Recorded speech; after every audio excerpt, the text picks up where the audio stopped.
ನನಗೆ ಬಲಗೈ ನಿಂತದ್ದು ಮಾನ್ಯ ಶಾಸಕರು ನಮ್ಮ ಅಶೋಕ್ ಕುಮಾರ್ ರೈ ಅವರು. ನೋಡಿ ಮಾಸ್ಟ್ರೇ, ನಾವಿರುವಾಗ ಸಂಸ್ಥೆ ಹೀಗಿತ್ತು, ಸ್ವಲ್ಪ ಗೊಂದಲದಲ್ಲಿತ್ತು.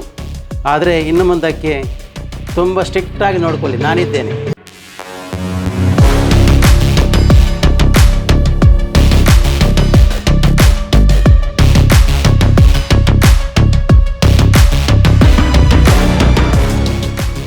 ಪುತ್ತೂರು ತಾಲೂಕಿನಲ್ಲಿ ಶತಮಾನ ಕಂಡ ಶಾಲೆ ಅಂದರೆ ಕೊಂಬೆಟ್ಟು ಜೂನಿಯರ್ ಕಾಲೇಜ್. ತುಂಬ ಬಡತನ ನಾನು ಕೂಡ. ಆಗತ್ತು ನನಗೆ ಶಿಕ್ಷಕ ವೃತ್ತಿಯ ಬೇಕನ್ನು ನಾನು ಕಾದು ಕೂತ್ಕೊಳ್ಳಿಲ್ಲ. ಬೇಕರಿ ಐಟಮ್ ಸೇಲ್ ಮಾಡಲಿಕ್ಕೆ ಹೋದೆ, ಊರು ಹಿರಿ ಹೋದೆ.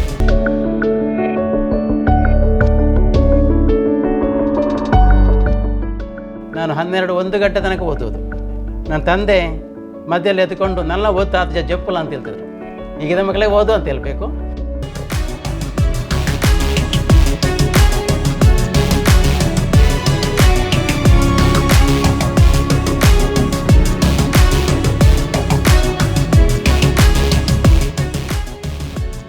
ನಾನು ಯಾವುದೇ ಕೆಲಸ ಇರೋದಿಲ್ಲ ಸರ್, ನಾವು ಮಾಡ್ತೇವಂತ ಪಾಠ ಪ್ರವಚನ ಸ್ವಲ್ಪ ಲೋಪ ಆಗದೆ ಕಚೇರಿಯಲ್ಲಿ ಬಂದು ಕೆಲಸ ಸಹಕರಿಸ್ತಾರೆ. ಅಂಥ ಸಿಬ್ಬಂದಿಗಳು ಕೊಂಬೆಟ್ಟಲ್ಲಿದ್ದಾರೆ ಅಂತ ಹೇಳಲಿಕ್ಕೆ ನನಗೆ ತುಂಬ ಖುಷಿ ಆಗ್ತದೆ.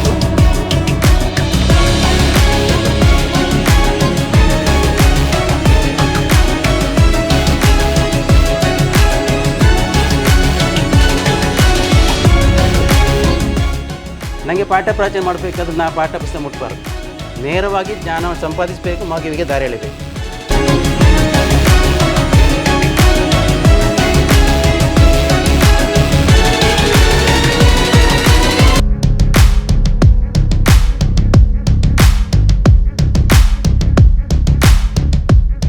ಮುಲ್ಪ ವಿಜ್ಞಾನ ಟೀಚರ್ ಏರೊಳ್ಳಿ ತೆಗೋರಿ ಅಂತ ಕರೆಯೋರು, ಕೈ ತೆರಪಲ್ಲ ಅಂತ ನಾವು ಹೇಳ್ಬೇಕು.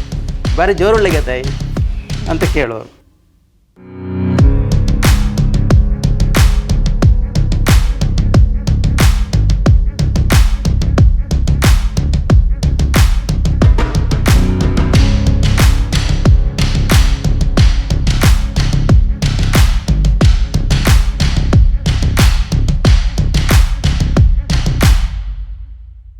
ಸಾಧಾರಣ ಪುತ್ತೂರು ತಾಲೂಕಲ್ಲಿ ದಕ್ಷಿಣ ಕನ್ನಡ ಜಿಲ್ಲೆಯಲ್ಲಿ ಇಷ್ಟು ಟಾಪ್ ಸ್ಟ್ರೆಂತ್ ಇರುವಂಥ ಸರ್ಕಾರಿ ಸಂಸ್ಥೆ ಅಂದರೆ ಇಲ್ಲ.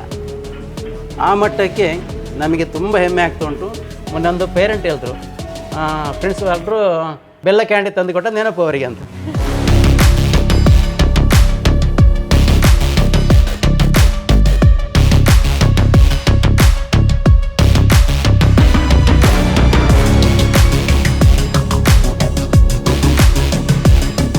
ಇಲ್ಲಿ ನಮ್ಮ ಶಾಲೆಗೆ ಇಲಾಖೆ ಮತ್ತು ಇಲಾಖೆಯೇತರ ದಾನಿಗಳಿಂದ ಅಂದಾಜು ಪ್ರಕಾರ ಈಗ 6 ವರ್ಷದಿಂದ 3,20,00,000 ಕೆಲಸ ಕಾರ್ಯಗಳಾಯಿತು. ಗುರು ಅಂದರೆ ಅದು ಬೆಂಕಿ ಆಗಿರಬೇಕು ಅಥವಾ ಸೂರ್ಯನಾಗಿರಬೇಕು ಅಥವಾ ಗಾಳಿ ಆಗಿರಬೇಕು, ಎಲ್ರಿಗೂ ಏಕ ರೀತಿಯ ನ್ಯಾಯ ಕೊಡಬೇಕು.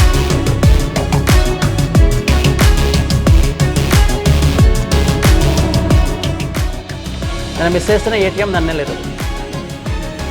ಯಾವುದಕ್ಕೆ ಎಷ್ಟು ಖರ್ಚು, ಒಂದು ಮಾತು ಆಡದಂತ ನನ್ನ ಧರ್ಮಪತ್ನಿ ಅಂದರೆ ಹರಿಣಾಕ್ಷಿ. ಅವ್ರ ಎದುರು ಹೇಳೋದಿಲ್ಲ ನಾನು. ಇದನ್ನು ನೋಡ್ತಾರೆ ಸರ್. ನಾನು ಶಾಲೆಯನ್ನು ಯಾಕೆ ಪ್ರೀತಿ ಇಟ್ಕೊಂಡಂದರೆ ನನಗೆ ಅನ್ನ ಕೊಟ್ಟ ಒಂದು ದೇಗುಲ ಅದು. ಇಲ್ಲದ್ರೆ ನಾವು ಊರೂರು ಎಳೆದಾಡ್ಬೇಕು.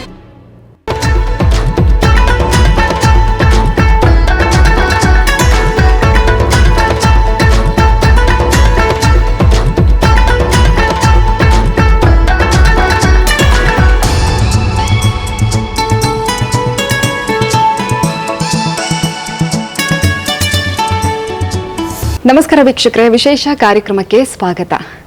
ಗುರು ಕತ್ತಲೆಯ ಬದುಕಿಗೆ ಜ್ಞಾನದ ಬೆಳಕನ್ನ ಹರಿಸಿದವರು, ನಾಳೆಗಳ ಸುಂದರ ಬದುಕಿಗೆ ಭದ್ರ ಅಡಿಪಾಯವನ್ನ ಹಾಕಿದವರು, ಬದುಕಿನ ಅದೆಷ್ಟೋ ಅನಿರೀಕ್ಷಿತ ತಿರುವುಗಳಿಗೆ ದಿಕ್ಸೂಚಿಯಾಗಿ ನಿಲ್ಲುವವರು, ಪ್ರತಿಯೊಬ್ಬ ವಿದ್ಯಾರ್ಥಿಯ ಬದುಕನ್ನ ತಿದ್ದಿ ತೀಡಿ ಸುಂದರವಾಗಿ ರೂಪಿಸುವಂಥವ್ರು ಅಂತ ಹೇಳಿದ್ರೆ ಅದು ಗುರು.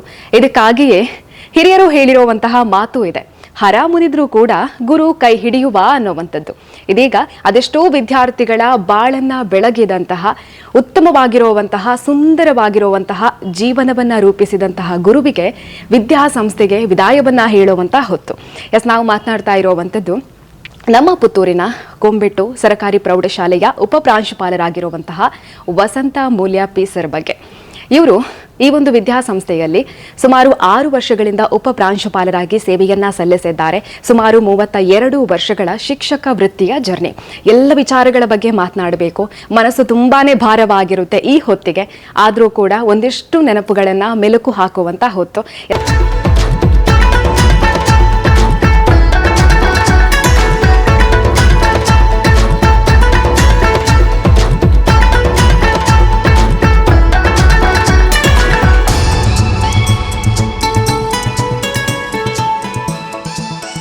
ನಮ್ಮ ಜೊತೆಗೆ ಸರ್ ಇದ್ದಾರೆ. ಮೊದಲನೇದಾಗಿ ಅವರನ್ನ ಕಾರ್ಯಕ್ರಮಕ್ಕೆ ಸ್ವಾಗತಿಸೋಣ. ಒಂದಿಷ್ಟು ವಿಚಾರಗಳನ್ನ ಅವರಿಂದ ನಾವು ಕೇಳಿ ತಿಳ್ಕೊಳ್ಳೋಣ. ನಮಸ್ತೆ ಸರ್, ಹೇಗಿದ್ದೀರಾ ಸರ್? ಆರಾಮ ಇದ್ದೀರಾ? ಈ ಒಂದು ವಿದ್ಯಾಸಂಸ್ಥೆ ಅಂತ ಹೇಳಿದ್ರೆ ನಿಮಗೆ ಬದುಕಾಗಿರುತ್ತೆ. ಯಾಕೆಂತ ಹೇಳಿದ್ರೆ ಬೆಳಿಗ್ಗೆಯಿಂದ ಸಂಜೆಯವರೆಗೆ ಇದೇ ವಿದ್ಯಾಸಂಸ್ಥೆಯಲ್ಲಿ ಇರ್ತೀರಾ. ಅದು ಕೂಡ ಶಿಕ್ಷಕ ವೃತ್ತಿಗೆ 32 ವರ್ಷಗಳ ಜರ್ನಿ ಅಂತ ಹೇಳಿದ್ರೆ ಸುಲಭದ ಮಾತಲ್ಲ ಸರ್. ವಿದ್ಯಾರ್ಥಿಗಳೊಂದಿನ ಒಡನಾಟ ಇನ್ನು ಮುಂದೆ ಇರೋದಿಲ್ಲ ಅನ್ನುವಂಥದ್ದು ಒಂದು ಬೇಸರವಾದ್ರೆ, ಇನ್ನೊಂದು ವಿಚಾರ ಅದೆಷ್ಟೋ ಉತ್ತಮವಾಗಿರುವಂತಹ ವಿದ್ಯಾರ್ಥಿಗಳನ್ನ ಸಮಾಜಕ್ಕೆ ಕೊಟ್ಟಿದ್ದೀರಾ ಅನ್ನುವಂಥದ್ದು.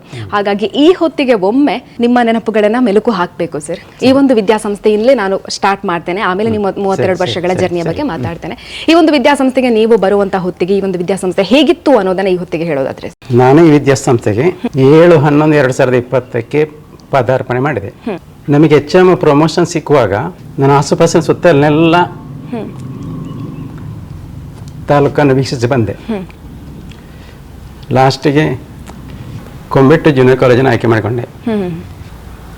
ನನ್ನ ಮೇನ್ ಉದ್ದೇಶ ಅಂದರೆ ಪುತ್ತೂರು ತಾಲೂಕಿನಲ್ಲಿ ಶತಮಾನ ಕಂಡ ಶಾಲೆ ಅಂದರೆ Kombettu junior college. Board high school ಅಂತಲೇ ಅದು ಪ್ರಚಲಿತವಾದದ್ದು. ಲಕ್ಷಾಂತರ ವಿದ್ಯಾರ್ಥಿಗಳನ್ನು ಸಮಾಜಕ್ಕೆ ನೀಡಿದಂಥ ವಿದ್ಯಾಸಂಸ್ಥೆ ಅಂದರೆ ಕೊಂಬೆಟ್ಟು. ಅಂಥ ವಿದ್ಯಾದೇಗುಲಕ್ಕೆ ಸೇವೆ ಸಲ್ಲಿಸಬೇಕಂತ ನನಗೆ ಒಂದು ಆಸೆ ಇತ್ತು. ಮೇನ್ ಆಸೆ ಅಂದರೆ ನಾನು ತುಂಬ ಇಂಟೀರಿಯಲ್ ಸರ್ವೋದಯ ಪ್ರೌಢಶಾಲೆ ಸುಳ್ಯಪದ ವಿದ್ಯಾಭ್ಯಾಸ ಮಾಡಿದ್ದು.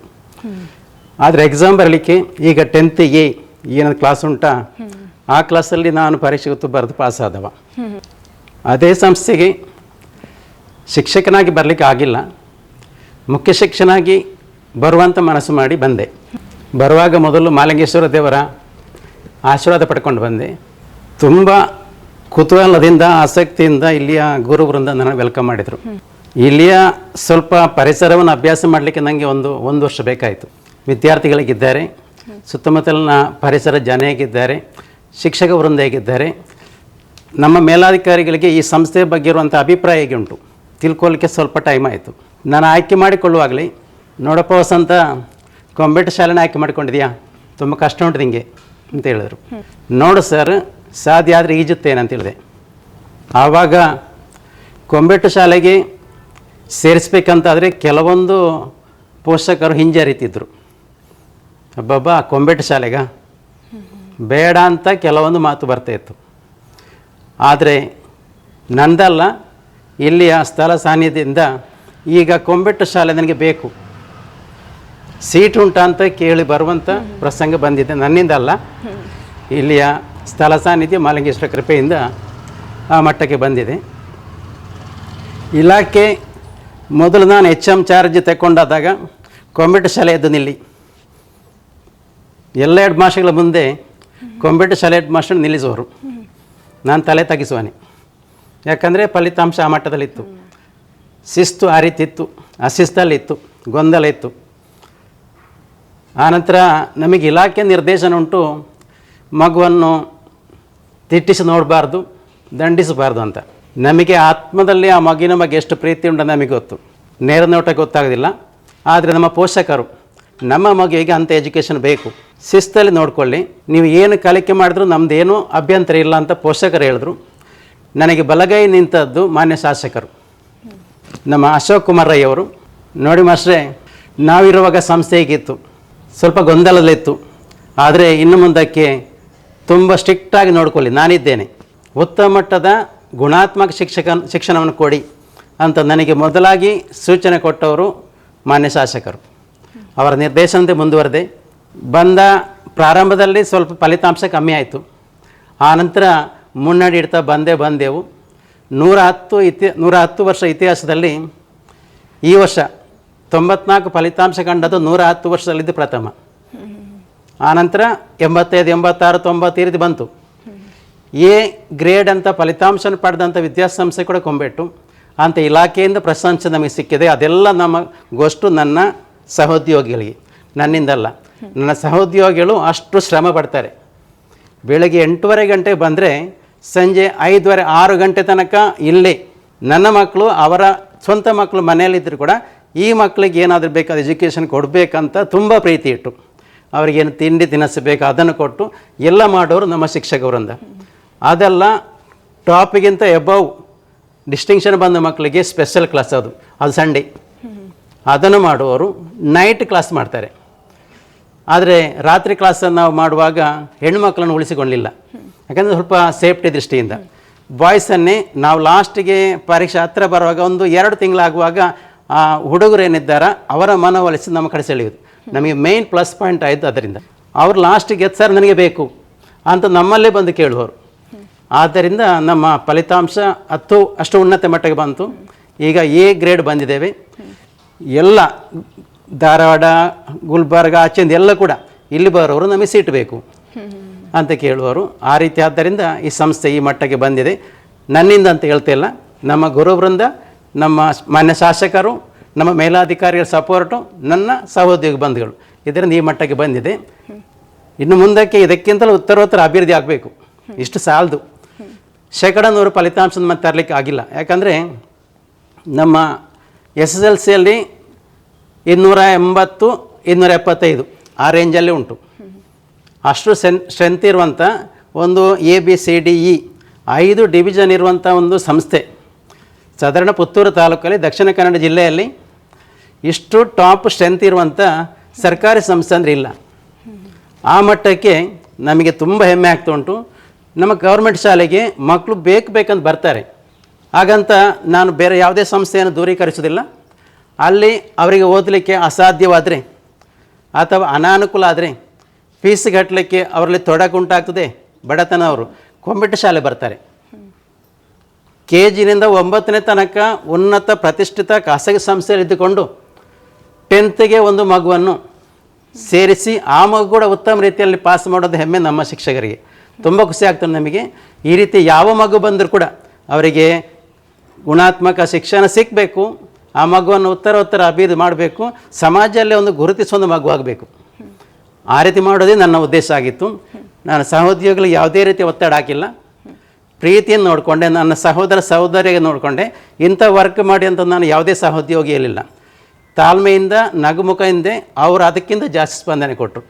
ನಾನು ಯಾವುದೇ ಕೆಲಸ ಹೇಳಿದ್ರು ಸರ್ ನಾವು ಮಾಡ್ತೇವೆ ಅಂತ ಬಂದರು. ಕಚೇರಿ ಪ್ರಾರಂಭದಲ್ಲಿ ನಮ್ಮ ಸಂಸ್ಥೆ ಒಂದು 4 ಕಚೇರಿ ಸಿಬ್ಬಂದಿ, 2 FDC 2 STC ಇದ್ದರು. ಆ ಎಲ್ಲ STC FDCಗಳು ಬೇರೆ ಕಡೆ ವರ್ಗಾವಣೆ ಆಯಿತು ಅಥವಾ ನಿವೃತ್ತಿ ಹೊಂದಿರು. ಈಗ ನಮ್ಮ ಸಂಸ್ಥೆ ಖಾಲಿ ಉಂಟು. ಯಾವುದು? ಕಚೇರಿ ಸಿಬ್ಬಂದಿಗಳು. ಅಷ್ಟು 4 ಜನ ಕಚೇರಿ ಸಿಬ್ಬಂದಿಗಳು ಮಾಡುವಂಥ ಕಾರ್ಯವನ್ನು ನಾನೊಬ್ಬನೇ ಮಾಡಬೇಕಂತ ಆದಾಗ ಸ್ವಲ್ಪ ತ್ರಾಸನೆ. ಅದಕ್ಕೆ ಬೇಕಾಗಿ ನಮ್ಮ ಸಹೋದ್ಯೋಗಿಗಳು, ನಾನು ಯಾವುದೇ ಕೆಲಸ ಇರೋದಿಲ್ಲ ಸರ್ ನಾವು ಮಾಡ್ತೇವಂತ ಪಾಠ ಪ್ರವಚನ ಸ್ವಲ್ಪ ಲೋಪ ಆಗದೆ ಕಚೇರಿಯಲ್ಲಿ ಬಂದು ಕೆಲಸ ಸಹಕರಿಸ್ತಾರೆ. ತುಂಬ ಖುಷಿ ಆಗ್ತಾ ಉಂಟು.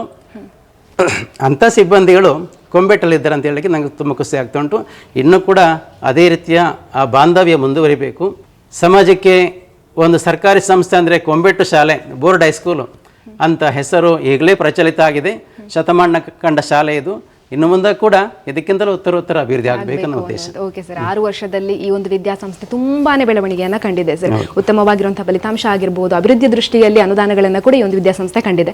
ಹಾಗಾಗಿ ಅದರ ಬಗ್ಗೆ ನಾನು ಮಾತಾಡ್ತೀನಿ. ಅದಕ್ಕಿಂತ ಮುಂಚೆ 32 ವರ್ಷಗಳ ಜರ್ನಿ. ಹಾಗಾಗಿ ಪ್ರಾರಂಭದಲ್ಲಿ ಯಾವ ವಿದ್ಯಾಸಂಸ್ಥೆಯಲ್ಲಿ ನೀವು ಶಿಕ್ಷಕರಾಗಿ ಇದ್ದಿದ್ದು ಅಂತ ಆ ಒಂದು ದಿನಗಳನ್ನು ನೆನಪು ಮಾಡೋದಾದ್ರೆ? ನಾನು ಗೆಸ್ಟ್ ಟೀಚರ್ ಆಗಿ 92ನೇ ಇಸವಿಯಲ್ಲಿ B.Ed ಆಯಿತು. ತುಂಬ ಬಡತನ ನಾನು ಕೂಡ. ಹಾಗತ್ ನನಗೆ ಶಿಕ್ಷಕ ವೃತ್ತಿಯ ಬೇಕಂತ ನಾನು ಕಾದು ಕೂತ್ಕೊಳ್ಳಿಲ್ಲ. ಬೇಕರಿ ಐಟಮ್ ಸೇಲ್ ಮಾಡ್ಲಿಕ್ಕೆ ಹೋದೆ, ಊರು ಹಿರಿ ಹೋದೆ. ಹೋಗುವಾಗ ಏನು B.Ed ಆಗಿದೆ ಅಂತ ಒಂದು ಶಾಲೆ ನೋಡೋ ಹುಚ್ಚು ನನಗೆ. ನನಗೆ B.Ed ಆಗಿದೆ ಶಾಲೆ ಅಂತ. ಈಗ ಲೈನ್ ಸೇಲ್ ಗಾಡಿಯಲ್ಲಿ ಹೋಗ್ತಿರುವಾಗ ನನ್ನ ಒಬ್ಬ ಸ್ನೇಹಿತ ಮೋಹನ್ ಅಂತ, ವಸಂತ ಬಂಗಾಡಿ ಹೈಸ್ಕೂಲಲ್ಲಿ ಒಂದು ಪೋಸ್ಟ್ ಉಂಟು ಬರ್ತೀಯಾ ಅಂತ ಕೇಳಿದೆ. ಸರಿ ಅಂತ ಮರುದಿವಸನೇ ಅಲ್ಲಿಗೆ ಹೋದೆ. ಆದರೆ ಇಲ್ಲಿ ನಾನು ಏನು ಕೆಲಸ ಮಾಡ್ತಿರೋಂಥ ಒಂದು ಬೇಕರಿ ಐಟಮ್ ಸಪ್ಲೈ ಮಾಡೋ ಅವರ ದಣಿಯವ್ರಿಗೆ ಹೇಳದೆ ನೇರವಾಗಿ ಆ ಶಾಲೆಗೆ ಹೋದೆ. ಹೋಗುವಾಗ ಹೈಸ್ಕೂಲ್ ಅಂದರೆ ನಾವು ಸ್ಪೆಷಲಿಸ್ಟ್ ಒಂದು ಸಬ್ಜೆಕ್ಟ್. ಅಲ್ಲಿ ಓದಿಕೊಳ್ಳಿ ನನಗೆ ಸಿಕ್ಕಿದ್ದು ಸೋಷಿಯಲ್, ಸಮಾಜ. ಆದರೆ ಸಮಾಜದ ಪರಿಜ್ಞಾನ ನನಗೆ ಸ್ವಲ್ಪ ಕಡಿಮೆ. ಅಂತೂ ಪಾಠ ಪುಸ್ತಕ ನೋಡಿ ಆದರೂ ಮಕ್ಕಳಿಗೆ ಸ್ವಲ್ಪ ಬೋಧಿಸಿದೆ, ಆದರೆ ನನ್ನ ಮನಸ್ಸಿಗೆ ತೃಪ್ತಿ ಆಗಲಿಲ್ಲ. ನನಗೆ ಪಾಠ ಪ್ರವಚನ ಮಾಡಬೇಕಾದ್ರೆ ನಾ ಪಾಠ ಪುಸ್ತಕ ಮುಟ್ಟಬಾರ್ದು, ನೇರವಾಗಿ ಜ್ಞಾನವನ್ನು ಸಂಪಾದಿಸಬೇಕು, ಮಗುವಿಗೆ ದಾರಿ ಎಳಿಬೇಕು ಅಂತ ಒಂದು 5-6 ತಿಂಗಳು ಗೌರವ ಶಿಕ್ಷಕನಾಗಿ ಸರ್ಕಾರಿ ಪ್ರೌಢಶಾಲೆ ಬಂಗಾಡಿ ಇಲ್ಲಿ ವರ್ಕ್ ಮಾಡಿದೆ. ಆನಂತರ ಮಾನ್ಯ ಕಾವಂದರು ವೀರೇಂದ್ರ ಹೆಗ್ಗಡೆ ಅವರು ಧರ್ಮಸ್ಥಳದಲ್ಲಿ ಒಂದು ಪೋಸ್ಟ್ ಖಾಲಿ ಉಂಟು, ಯಾರನ್ನಾದ್ರೂ ಕರೀಬೋದು ಅಂತ ಕೇಳಿದ್ರು. ಸರಿ, ನೇರವಾಗಿ ಇಂಟರ್ವ್ಯೂ ಬಂದೆ ಉಜಿರೆಗೆ. ಆಯಿತು, ನೀನು ಸೆಲೆಕ್ಟ್ ಆಗಿದೆ ಬಾ ಅಂತ ಕರೆದ್ರು. ಧರ್ಮಸ್ಥಳ ಹೈಸ್ಕೂಲಲ್ಲಿ 93ನೇ ಇಸ್ವಿಯಲ್ಲಿ ವಿಜ್ಞಾನ ಶಿಕ್ಷಕನಾಗಿ ಸೇರಿ ತುಂಬ ಖುಷಿ ಆಯಿತು ನನಗೆ. ವಿಜ್ಞಾನ ನಾನು ಕಲಿತಂಥ ಪೋಸ್ಟ್ ನನಗೆ ಸಿಕ್ಕಿತಂತ. ನಮಗೆ ಉಳ್ಕೊಳ್ಳಿಕ್ಕೆ ಸ್ವಲ್ಪನೂ ಖರ್ಚಿಲ್ಲ. ಅಂದರೆ ರತ್ನಮಾನಸ ಮತ್ತು ಹಾಸ್ಟೆಲ್ ಇತ್ತು. ಆ ರತ್ನಮಾನಸ ಹಾಸ್ಟೆಲಲ್ಲಿ ನಾವು ರಾತ್ರಿ ಮಕ್ಕಳಿಗೆ ಸ್ವಲ್ಪ ಟ್ಯೂಷನ್ ಕೊಡಬೇಕು. ಟ್ಯೂಷನ್ ಅಂದರೆ ಹೇಳ್ಕೊಡ್ಬೇಕು. ತುಂಬ ಬೇರೆ ಬೇರೆ ಊರಿಂದ ಬರೋರು ಮಕ್ಕಳು, ಅವರಿಗೆ ಬೇಕಾದಂಥ ಸ್ವಲ್ಪ ನನಗೆ ಗೊತ್ತನ್ನು ಹೇಳ್ಕೊಟ್ಟೆ. ಅಂತೂ 93ರಿಂದ 94ನೇ ಇಸ್ವಿ ಸೆಪ್ಟೆಂಬರ್ ತನಕ ಧರ್ಮಸ್ಥಳ ಹೈಸ್ಕೂಲಲ್ಲಿ ವಿಜ್ಞಾನ ಶಿಕ್ಷಕನಾಗಿ ಕರ್ತವ್ಯ ನಿರ್ವಹಿಸಿದೆ. ಅಲ್ಲಿ ಫಲಿತಾಂಶ ಬರುವಾಗ ಮಾನ್ಯ ಕಾವಂದರು ಮತ್ತು ಅವರ ತಮ್ಮ ಹರ್ಷೇಂದ್ರ ಹೆಗ್ಗಡೆ ಅವರು ನಮ್ಮನ್ನು ಗೆಟ್ ಟುಗೆದರ್ ಒಂದು ಟೀಚರ್ಸ್ನ ಕರಲಿಕೊಂಡು, ಮುಲ್ಪ ವಿಜ್ಞಾನ ಟೀಚರ್ ಏರುಳ್ಳಿ ತೆಗೋರಿ ಅಂತ ಕರೆಯೋರು, ಕೈ ತೆರಪಲೆ ಅಂತ ನಾವು ಹೇಳ್ಬೇಕು, ಬರೀ ಜೋರುಳ್ಳಿಗೆ ತಾಯಿ ಅಂತ ಕೇಳೋರು. ಸರಿ, ಇದೇ ರೀತಿ ಮುಂದುವರಿಸು, ಫಲಿತಾಂಶ ಟಾಪ್ ನಮ್ಮದು 90ರ ಮೇಲೆ, ಅದೇ ರೀತಿ ಮುಂದುವರಿಸು ಅಂತ ಅವರಿಂದಲೂ ಪ್ರಶಂಸೆ ಪಡೆದಿದ್ದೇನೆ. ಸ್ವಲ್ಪ ಹೆದರಿಕೆ ಆಯ್ತು ನನಗೆ, ಜೋರುಂಟಂದರೆ ನಮ್ಮನ್ನು ಹೊರಗೆ ಹಾಕ್ತಾರೆ ಅಂತೇಳಿ. ಸರಿ, ಅದೇ ರೀತಿ ಮುಂದುವರಿಸು. ಆ ರೀತಿಯ ಶಿಸ್ತು, ಕ್ರಮಬದ್ಧವಾದ ಶಿಕ್ಷಣ ಇದ್ದರೆ ಮಕ್ಕಳು ಉತ್ತರೋತ್ತರ ಅಭಿವೃದ್ಧಿ ಆಗ್ತಂತ ಮಾನ್ಯ ಕಾವಂದರಿಂದಲೂ ಅವರ ತಮ್ಮ ಹರ್ಷೇಂದ್ರ ಹೆಗ್ಗಡೆಯಿಂದಲೂ ಮಾತು ಸಿಕ್ಕಿತು. ಅದೇ ಕರ್ತವ್ಯ ನಿರ್ವಹಿಸ್ತಿದ್ದೆ. 13/9/94ನೇ ಇಸ್ವಿ ನನ್ನ ಸಹೋದರ ಸೀನಿಯರ್ ವೆಟರ್ನರಿ ಇನ್ಸ್ಪೆಕ್ಟರ್ ಅಂದರೆ ದೊಡ್ಡ ತಾಯಿಯ ಮಗ, ಅವನ ಅಡ್ರೆಸ್ ಕೊಟ್ಟಿದ್ದೆ, ನನ್ನ ಅಡ್ರೆಸ್ಸು. ನನಗೆ ಆಟೋಮೆಟಿಕ್ ನೇಮಕಾತಿ ಆದೇಶ ಬಂತು. ನೇರವಾಗಿ ಅವ ಧರ್ಮಸ್ಥಳ ಹೈಸ್ಕೂಲಿಗೆ ಬಂದ. ಆರ್ಡ್ರ್ ಬತ್ತನ ವಸಂತ ಅಂತೇಳಿ, ಯಾವುದು ಗೊತ್ತಿಲ್ಲ, ಸರ್ಕಾರಿ ಪ್ರೌಢಶಾಲೆ ಪ್ರಾಂತ್ಯ ಎಲ್ಲಿ ಅಂತ ಏನು ಗೊತ್ತಿಲ್ಲ. 13ನೇ ತಾರೀಕು ಮಂಗಳವಾರ, ನಲ್ಲಿ ಹಿರಿಯರಿದ್ದರು. ಸರ್, ಇವತ್ತು ಮಂಗಳವಾರ ಸೇರ್ಬೋದಾ? ಮಂಗಳವಾರ ಲೇಜಿ, ಬುಧವಾರ ಲೇಜಿ, ಇನ್ನೂ ಬೋರ್ಲಿ ಸೇರಲಿ ಅಂತ ನಾನು ತುಂಬ ಹಿರಿಯ ರೈ ಮಾಸ್ಟರ್ಲ್ಲ ಇದ್ದರು, ಸೂಚಿಸಿದರು. ಆ ರೀತಿ ಮಾನ್ಯ ಕಾವಂದರ ಪಾದ ಹಿಡ್ಕೊಂಡು, ಸರ್ ನನಗಿಂತ ನೇಮಕಾತಿ ಆಗಿದೆ, ಆವಡ ಎಡ್ಡೆ ಆವಡ ಅಂತ ಆಶೀರ್ವಾದ ಮಾಡಿದರು. ಆರ್ಡರ್ ತೆಗೆದುಕೊಂಡು ನೇರವಾಗಿ ಮೂಡುಬಿದಿರೆ ಹೋದೆವು. ಅಲ್ಲಿ ಕರ್ತವ್ಯಕ್ಕೆ ಜಾಯ್ನ್ ಆದೆ. 13/9/1994 ಮಂಗಳವಾರದಂದು ಪೂರ್ವಾನ ಕರ್ತವ್ಯಕ್ಕೆ ಸೇರಿದೆ. ಅಲ್ಲಿಂದ 11/6/1998ರವರೆಗೆ ಸಾಧಾರಣ ಒಂದು 5 ವರ್ಷ ಸರ್ಕಾರಿ ಪ್ರೌಢಶಾಲೆ ಪ್ರಾಂತ್ಯ. ಅದಕ್ಕೆ ದೇವರ ಕೃಪೆ ಗೊತ್ತಿಲ್ಲ, ಆ ಶಾಲೆಗೆ ಮಂಜುನಾಥೇಶ್ವರ ಸರ್ಕಾರಿ ಪ್ರೌಢಶಾಲೆ ಉಂಟು. ನಾನು ಸೇರಿದೆ ಮಂಜುನಾಥೇಶ್ವರ ಶಾಲೆಗೆ. ಆ ಶಾಲೆ ಕೂಡ ಮಂಜುನಾಥೇಶ್ವರ ಸರ್ಕಾರಿ ಪ್ರೌಢಶಾಲೆ ಪ್ರಾಂತ್ಯ ಅಂತ ಹೆಸರಿತ್ತು. ಸರಿ, ಅಲ್ಲಿ ಕೆಲಸ ಮಾಡಿದೆ. ಆವಾಗಲೇ 96ನೇ ಇಸ್ವಿ. ಆಗ ಮಕ್ಕಳಾಟಿಗೆ ಎಲ್ಲರೂ KES ಪರೀಕ್ಷೆ ಬರೆಯುವಂಥ ನಾನು ಬರೆದೆ 96ನೇ ಇಸ್ವಿಯಲ್ಲಿ. ಸೆಲೆಕ್ಟ್ ಕೂಡ ಆಯಿತು, ಈಸಿ ಇತ್ತು.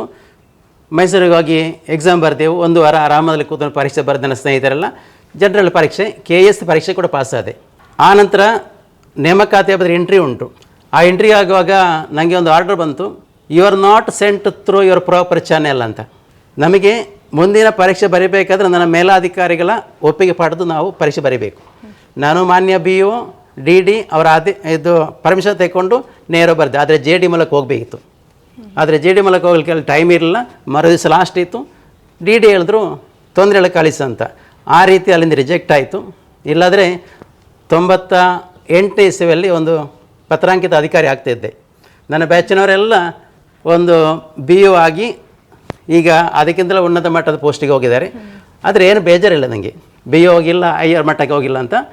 ಆ ಮಟ್ಟದಲ್ಲಿ ಇದ್ದು ಕೂಡ ತುಂಬ ಬಡತನದಲ್ಲಿ ಇದ್ದದ್ದು ಈ ಮಟ್ಟಕ್ಕೆ ಬರ್ತದೆ ನನಗೆ ಗೊತ್ತೇ ಇಲ್ಲ. ಯಾಕಂದರೆ ನನ್ನ ಎಲ್ಲ 4 ಅಣ್ಣಂದಿರು ಅಕ್ಕಂದಿರು, 3 ಜನ ಅಕ್ಕಣ್ಣಂದಿರು ಓದಲೇ ಇಲ್ಲ, ಕೂಲಿ ಕೆಲಸ ಮಾಡು. ಅಷ್ಟು ಕಷ್ಟದಲ್ಲಿ ನನಗೆ ತಿನ್ನಿಸ್ತಾರಲ್ಲ, ನಾನು ಇವತ್ತು ಕೂಡ ಮರೆಯಿಲ್ಲ ಅವರನ್ನು. ಆ ರೀತಿ ನನ್ನ ಜರ್ನಿ ಮುಂದುವರೆದಿದೆ. ಆನಂತರ 12/6/1998ಕ್ಕೆ ಸರ್ಕಾರಿ ಪ್ರೌಢಶಾಲೆ ಪಾಪಿಮಜ್ಜಲು ಅಂತ ಬಂದಿದ್ದೆ. ಅಲ್ಲಿಂದ ಸಾಧಾರಣ ಒಂದು 22 ವರ್ಷ ವಿಜ್ಞಾನ ಶಿಕ್ಷಕನಾಗಿ ಸರ್ಕಾರಿ ಪ್ರೌಢಶಾಲೆ ಪಾಪಿಮಜ್ಜಲು ನಮ್ಮ ಪುತ್ತೂರು ತಾಲೂಕಲ್ಲಿ. ಅಲ್ಲಿ ವಿಜ್ಞಾನ ಶಿಕ್ಷಕನಾಗಿದ್ದಾಗ 22 ವರ್ಷ ಅಂದರೆ ತುಂಬ ಲಾಂಗ್ ಜರ್ನಿ. ಸಾಧಾರಣ ಒಂದು 10 ವರ್ಷ ಇನ್ಚಾರ್ಜ್ ಹೆಡ್ ಮಾಸ್ಟರ್ ಆಗಿದ್ದೆ. ಅಂದರೆ ಅಲ್ಲಿ ಗೆಜೆಟ್ ಅಧಿಕಾರಿಗಳು ಬರುವವರು, ಆನಂತರ ಸ್ವಂತ ಊರಿಗೆ ಅವರು ವರ್ಗಾವಣೆ ಆದಾಗ ಚಾರ್ಜ್ ನನಗೆ ಕೊಡೋರು. ಸರಿ, ನಿರ್ವಹಿಸಿದ ಏನು ಸಮಸ್ಯೆ ಆಗಿಲ್ಲ, ಅತಿ ಚಿಕ್ಕ ಸಂಸ್ಥೆ. ಆನಂತರ ಮೊನ್ನೆ 7/11/2020 ಈ ಸಂಸ್ಥೆಗೆ ಪಾದಾರ್ಪಣೆ ಮಾಡಿದೆ. ಏನೂ ತೊಂದರೆ ಆಗಿಲ್ಲ. ಸ್ವಲ್ಪ ಪ್ರಾರಂಭದಲ್ಲಿ ಸ್ವಲ್ಪ ಒತ್ತಡ ಜಾಸ್ತಿ ಸಿಕ್ಕಿದೆ, ಆದರೆ ನಿಭಾಯಿಸಿದೆ. ಅಂದರೆ ಇಲ್ಲಿರುವಂಥ ದೇವರ ಕೃಪೆ ನಿಭಾಯಿಸ ಸಾಧ್ಯ ಆಯ್ತು ನನಗೆ.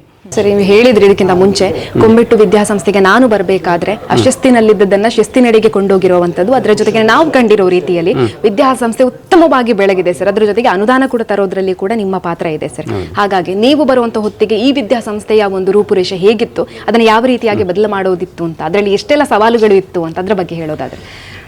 ಈ ಸಂಸ್ಥೆ ನಾನು ಬಂದ ಪ್ರಾರಂಭದಲ್ಲಿ ವೀಕ್ಷಿಸಿದ್ದು, ಮಕ್ಕಳು ಬಿಸಿ ಊಟ ಆಗಲೇ ಇತ್ತು. ಬಿಸಿ ಊಟ ಜಗಲಲ್ಲಿ ಮಾಡುವಾಗ ಬೇಕಷ್ಟೊಂದು ಮಧ್ಯಾಹ್ನ ವೆಹಿಕಲ್ಗಳು ಬರೋದು, ಜೋರಾಗಿ ರ್ಯಾಶಲ್ಲಿ ಬರೋದು. ಶಿಕ್ಷಣ ಸಂಸ್ಥೆ ಅಂತ ನೋಡ್ಕೊಳ್ತಿರಲಿಲ್ಲ, ನನಗೆ ಅಷ್ಟೊಂದು ಕಂಟ್ರೋಲ್ ಮಾಡುವಂಥ ಧೈರ್ಯ ಕೂಡ ಆಗಿರಲಿಲ್ಲ. ಆ ಧೂಳೆಲ್ಲ ಮಕ್ಕಳ ಬಟ್ಲಿಗೆ ಬೀಳೋದು ನೋಡೋದು ನನಗೆ ಸ್ವಲ್ಪ ಬೇಜಾರಾಯಿತು. ಆವಾಗ ಇದ್ದಂಥ STMC ಶಾಲಾಭಿವೃದ್ಧಿ ಮೇಲುಸ್ತುವಾರಿ ಸಮಿತಿ ಇತ್ತು. ಅವರ ಸಮ್ಮುಖದಲ್ಲಿ ಇಲ್ಲಿದ್ದಂಥ ಹಿರಿಯ ಶಿಕ್ಷಕರಿದ್ದರು. ಗೀತಾಮಣಿ ಅಂತ ಒಬ್ಬರು ದೈಹಿಕ ಶಿಕ್ಷಕಿದ್ದರು. ಅವರ ನೇತೃತ್ವದಲ್ಲಿ ಶಿಕ್ಷಕ ತಂಡ ಇತ್ತು. ಬಂದ 1 ವಾರದಲ್ಲಿ ನನ್ನನ್ನು ಅವರು ಕ್ಲಾಸ್ ಕರ್ಕೊಂಡು ಹೋಗೋರು. ನೋಡಿ ಮಾಸ್ಟ್ರೆ, ಮಕ್ಕಳನ್ನ ಇಲ್ಲಿ ಕೂತುವರಿಸಿದ್ರೆ ಹಂಚು ಮಕ್ಕಳ ತಲೆಗೆ ಬಿದ್ದು ಜೀವಾಪಾಯಕ್ಕೆ ತೊಂದರೆ ಆಗುವ ಸಾಧ್ಯತೆ ಉಂಟು, ಏನಾದರೂ ಮಾಡಲೇಬೇಕಂತ ನೋಡುವ ಅಂತ ಹೇಳಿದೆ. ಸಮಿತಿ ಒಂದು ಕರೆದೆ. ಸಮಿತಿಯವರು ತುಂಬ ಸಪೋರ್ಟ್ ಮಾಡಿದರು. ನಾವೆಲ್ಲ ಇಲ್ಲ ಓಲ್ಡ್ ಸ್ಟೂಡೆಂಟ್ಗಳು. ನಾವು ಓದಿದಂಥ ತರಗತಿಯನ್ನು ನಮ್ಮ ಫ್ರೆಂಡ್ಸ್, ನಮ್ಮ ಕ್ಲಾಸಿನವರನ್ನೆಲ್ಲ ಸೇರಿಸಿ ಒಂದೊಂದು ಕ್ಲಾಸಿಗೆ ಸುಣ್ಣ ಬಣ್ಣ ಕೊಡ್ದು ಅದರ ರೇಪನ್ನು ತೆಗೆದು ರಿಪೇರಿ ಮಾಡೋ ಕೆಲಸ ನಾವು ಮಾಡ್ತೇವೆ ಅಂತ ಒಪ್ಪಿಕೊಂಡ್ರು. ಯಾವಾಗ ಮಾಡೋದು ಅದು ನಮಗೆ ಸ್ಟಾರ್ಟ್ ಮಾಡಬೇಕಾದ್ರೆ ಮೇಲಾಧಿಕಾರಿಗಳ ಒಪ್ಪಿಗೆ ಬೇಕು. ಆಟೋಮ್ಯಾಟಿಕ್ ನಾವು ನಮ್ಮ ಮನೆ ಆಗಿದ್ದು ಮಾಡಲಿಕ್ಕೆ ಆಗೋದಿಲ್ಲ. ನೇರವಾಗಿ ನಾನೊಬ್ಬನೇ ಈ ಶಾಲಾಭಿವೃದ್ಧಿ ಸಮಿತಿಯರ ಅನುಮತಿ ಪಡ್ಕೊಂಡು ಮಾನ್ಯ ಉಪನಿರ್ದೇಶಕರಲ್ಲಿ ಹೋಗಿ ಬೈ ಹ್ಯಾಂಡೇ ಬರೆದು ಕೊಟ್ಟೆ. ಅಲ್ಲೇ ಒಂದು ಲೆಟ್ರ್ ನೀವು ಕೊಡಬೇಕಂತ ಬರೆದು ಕೊಟ್ಟೆ. ನಮ್ಮ ಶಾಲಾಭಿವೃದ್ಧಿ ಮೇಲುಸ್ತುವಾರಿ ಸಮಿತಿಯ ಪ್ರಕಾರ ನಾವು ಆ ಬೀಳಲಿಕ್ಕೆ ಆದಂಥ ರೀಪೆಲ್ಲ ಮುರಿದಾದಂಥ ಅದನ್ನು ತೆಗೆದು ರಿನೋವೇಷನ್ ಮಾಡಬೇಕಂತ ಇದ್ದೇವೆ.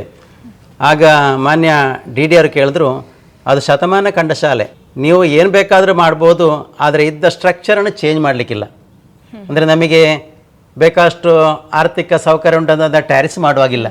ಮೊದಲು ಹೇಗೆ ಉಂಟ ಅದೇ ರೀತಿ ಉಳಿಸ್ಕೊಂಡು ಆ ಬೀಳಲಿಕ್ಕೆ ಆದಂಥ ರೀಪೆಲ್ಲ ರಿಪ್ಲೇಸ್ ಮಾಡ್ಬೋದು. ಸರಿ ಆಯ್ತು ಅಂತ ಒಪ್ಪಿಕೊಂಡು ಬಂದೆ.